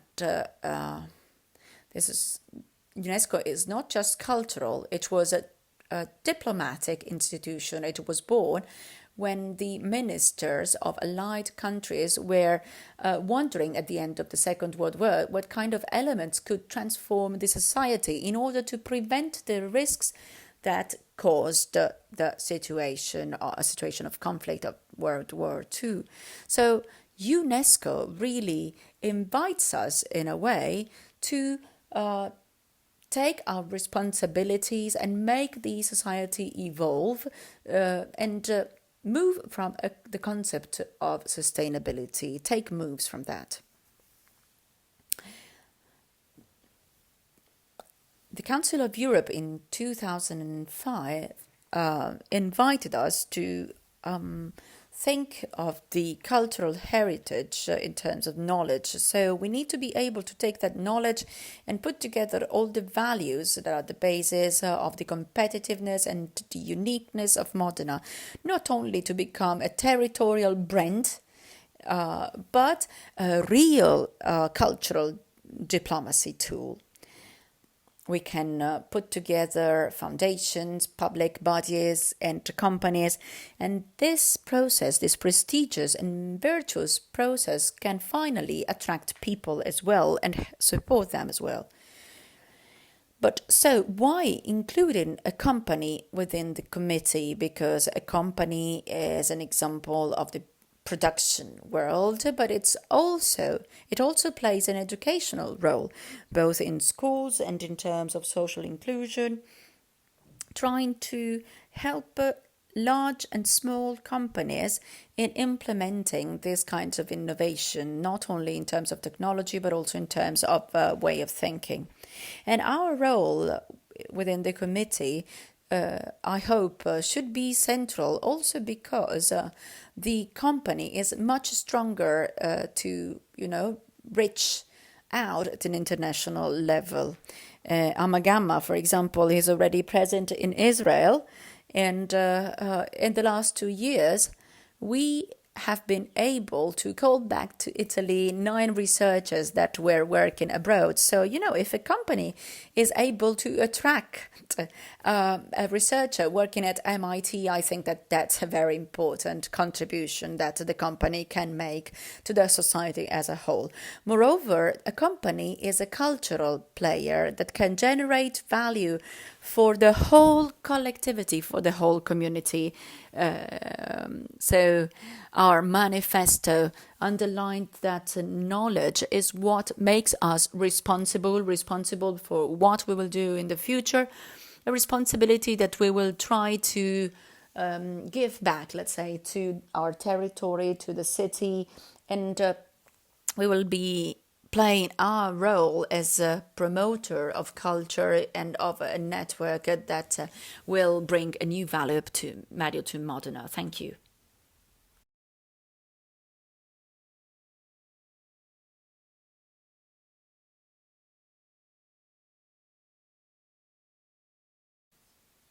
Thank you, Luca. Thank you very much.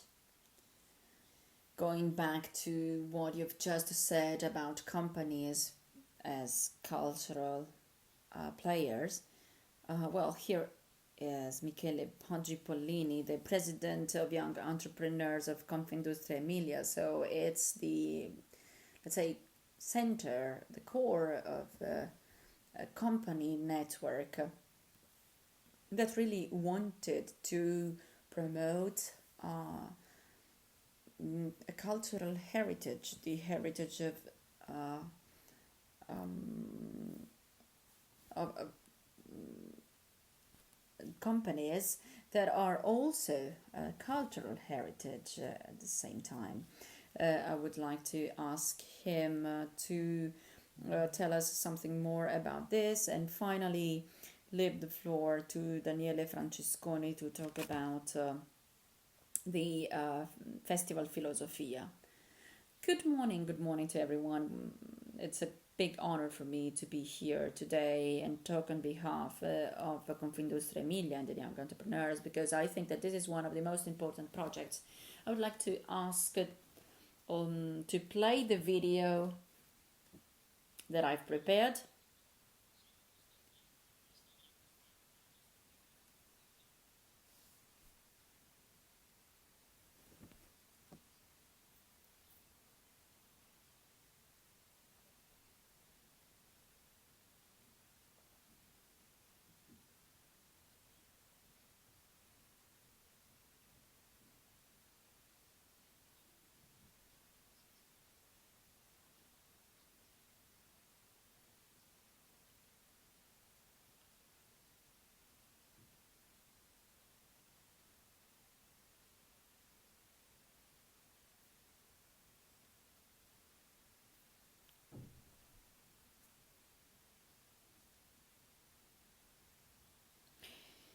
As you could see in the video, Archivi del Futuro was a project created for the 2020 Festival Filosofia. We have been taking part in the festival actively since 2012, and last year during the lockdown period we actually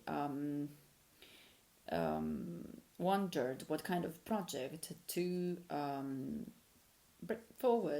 put forward online.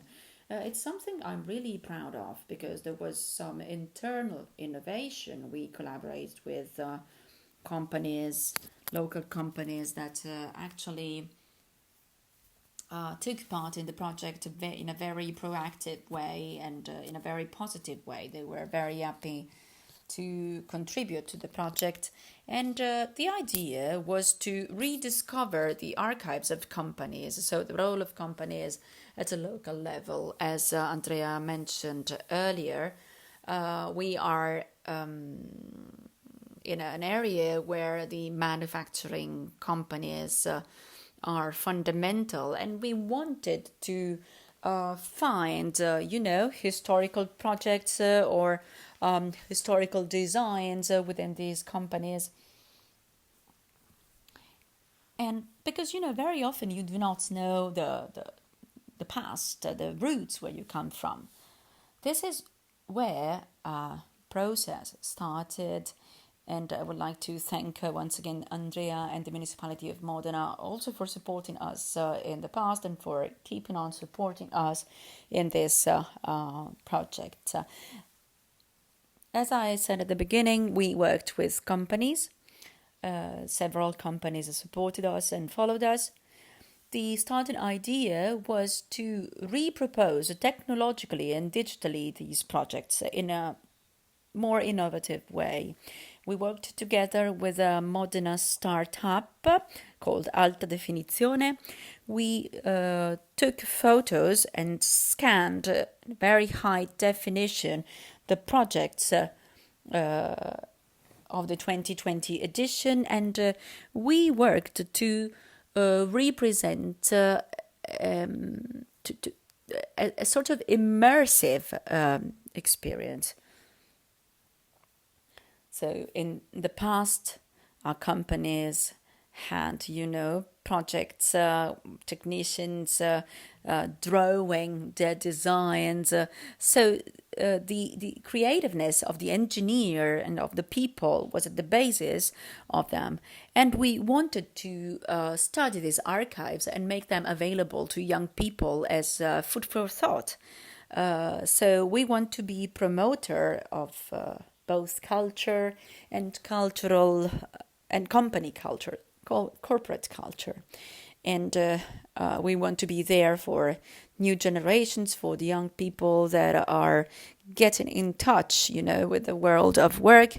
And we also wanted to focus on arts, because such a project has also an artistic dimension. As Alta Gamma has just underlined, the role of companies is fundamental. This area is full of history. It has a very important tradition and heritage, but we need to look at the future to be far-sighted and try to seize today's challenges and opportunities in the best way and in the most sustainable way. Young people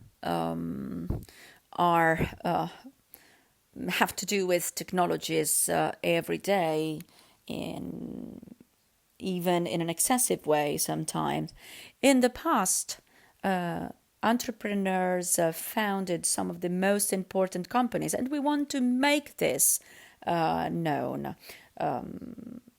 And this is why we think that if we reflect on the past and try to mix it with the technologies and with an eye towards the future, we can really make our history known and make young people know where we started from. This is important for today's entrepreneurs and for the entrepreneurs of tomorrow. It's fundamental to work together with the public and private sector to have important initiatives, including in important initiatives such as the one of Modena, running as a UNESCO Creative City, and it's an honor for us to be here today and support this candidature. So thank you once again and good luck.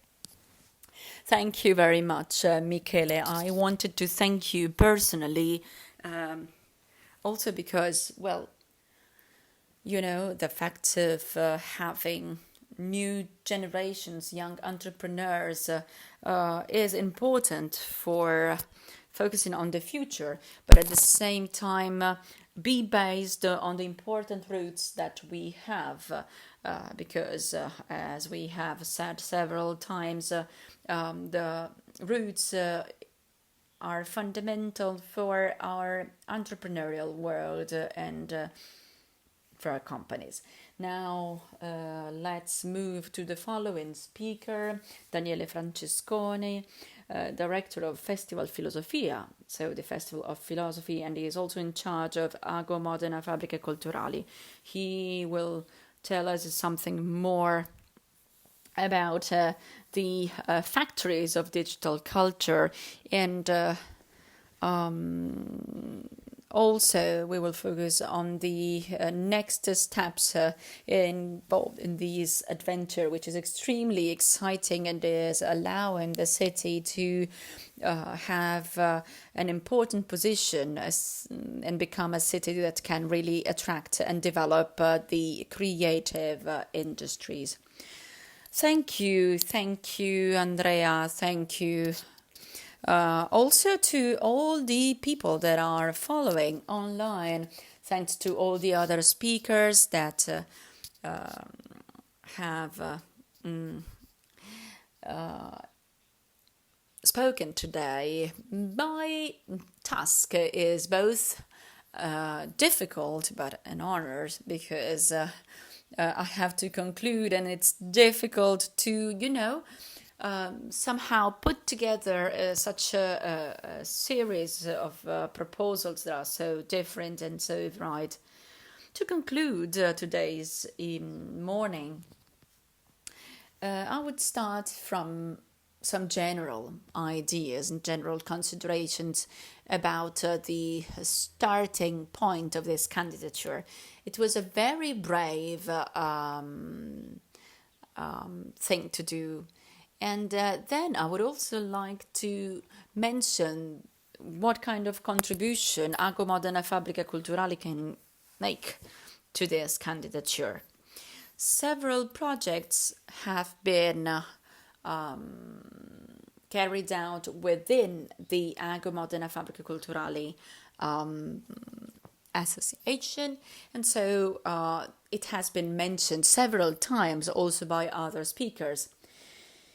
But if we consider media arts, well, that's a difficult field to define.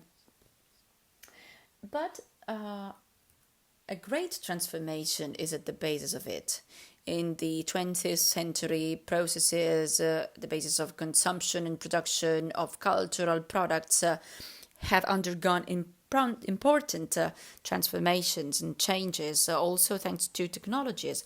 So, culturally speaking, there is an important connection between production and culture. But, the digital technologies have really revolutionized and characterized the direction we are following.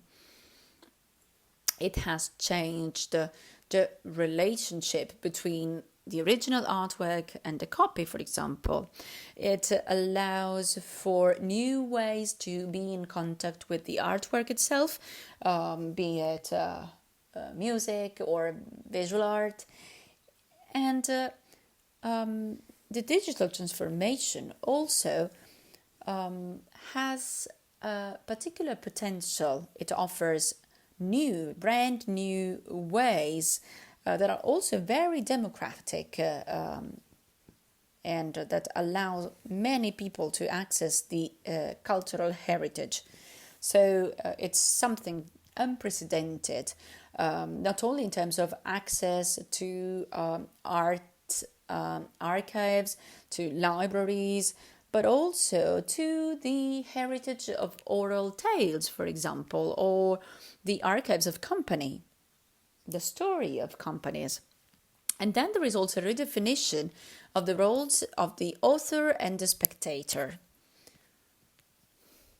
Fondazione Modena Arte Visive has been working hard in this sense. And media arts represent an important opportunity. There are several ways to define the field of action of media arts, but I think that today's speakers have underlined very clearly some common elements that I would like to highlight once again. These elements give an important indication in terms of culture. Media arts are kinds of arts that allow us to, let's say, recompose a fracture.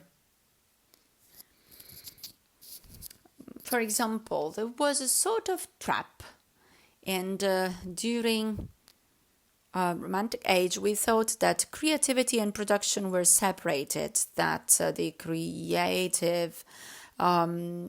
that creation itself depended on something which was inner in the artist. But it's not the only way, in my opinion. Media arts are at the basis of a whole production that shows us that we can combine theory and practice, making and creating.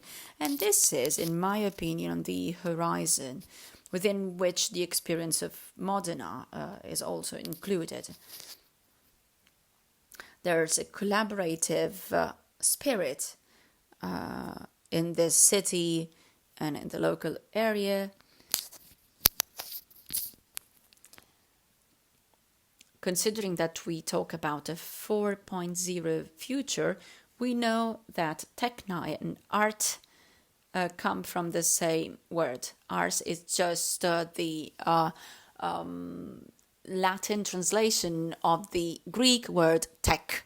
So working with the media arts also means to recombine and find a new way in which the whole system of our senses is called to collaborate. Also with prototypes, new cultural formats, and all the other speakers have mentioned projects that are actually implementing this. But let me also make a theoretical remark.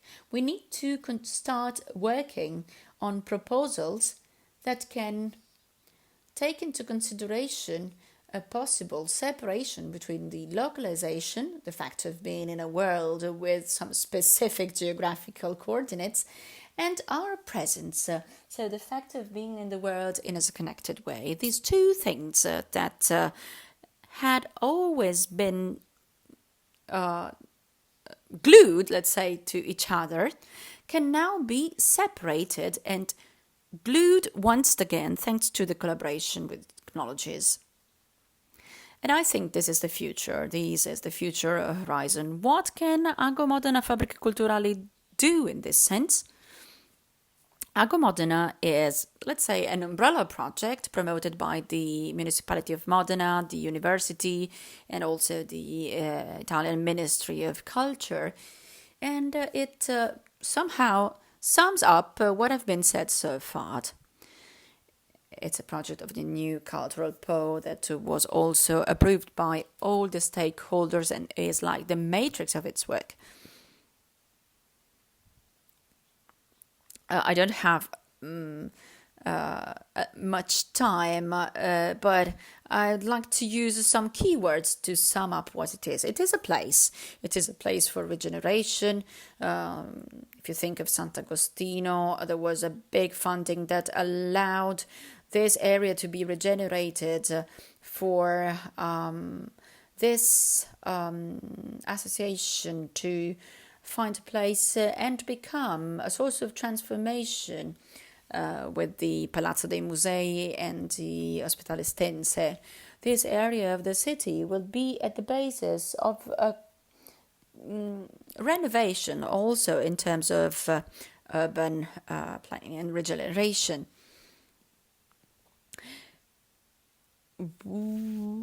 We are also a sort of logo, a sort of brand that makes every project recognizable, because there are so many programs that create relationships between topics and players. So not only a logo, but if you want to take a step forward, it should also be a logos. So an idea in Greek, a vision. Logos also means blow. It's a pneuma. It's at the basis of animation, which should also be this, a sort of source of life. And act in this way for culture. It should be a vital stimulus to do, to make and think in a coordinated way. Agro Modena Fabbriche Culturali will try to act in this way, to work in this sense, producing and co-producing culture and creating connections, as well as trying to act as a sort of theoretical guide for this transformation. To conclude, as our councillor has just mentioned, I also work for the Festival Filosofia, so the Festival of Philosophy, which is a very important event that contributes to the initiative in a structural way. It was like the incubator, or maybe an occasion to experiment with some of the projects that are now included in this network.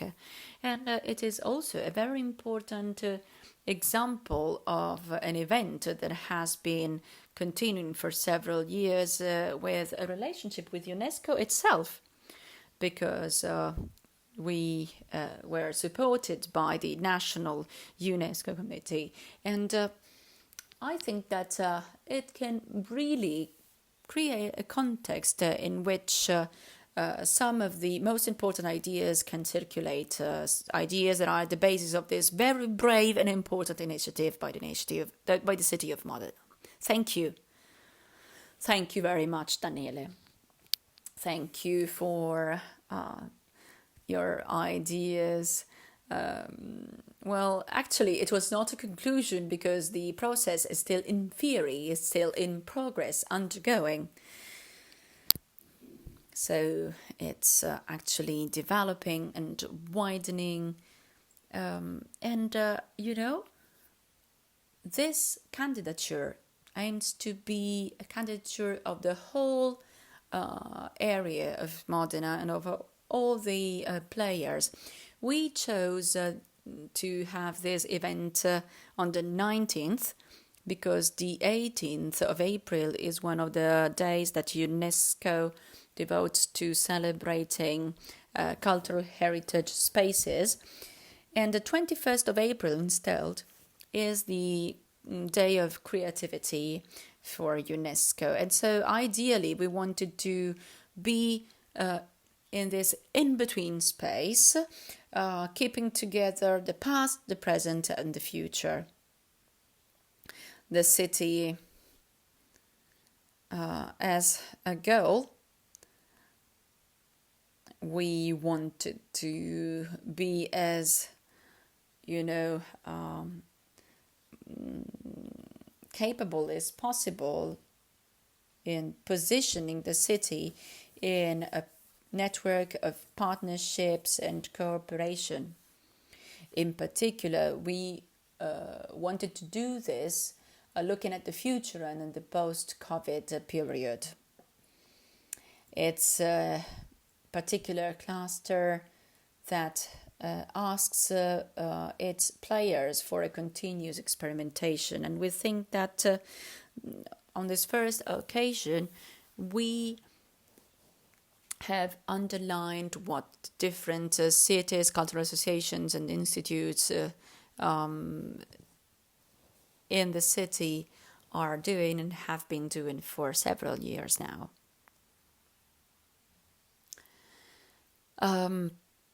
My final hope is something that has been repeated several times today, and it is that maybe there will be an event in which we will be able to take part physically and live, not online, in order to make the human side of sharing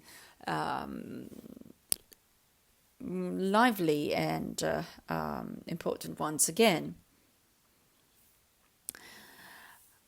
Even though we need to remember that digital technologies will allow us to have this contamination between knowledge, between different sectors of knowledge.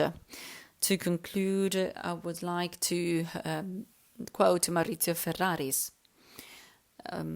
He has published recently his last book. He said that we are immersed in this new period, and we are as data. We humans are as data, and so we should do whatever we can for the city to be one of the most advanced examples in this sense, both at a national and an international level, hoping that the candidature is successful. So I would like to thank once again all the speakers and all the participants, and I would also like to thank them for sharing on social media their contents and their participation. And last but not least, I would like to thank the Fondazione Laboratorio Aperto for hosting us. Thank you everyone. Stay tuned, because I really hope that in the next few weeks there will be other occasions to tell you something more about our process towards the UNESCO Creative Cities Network. Thank you.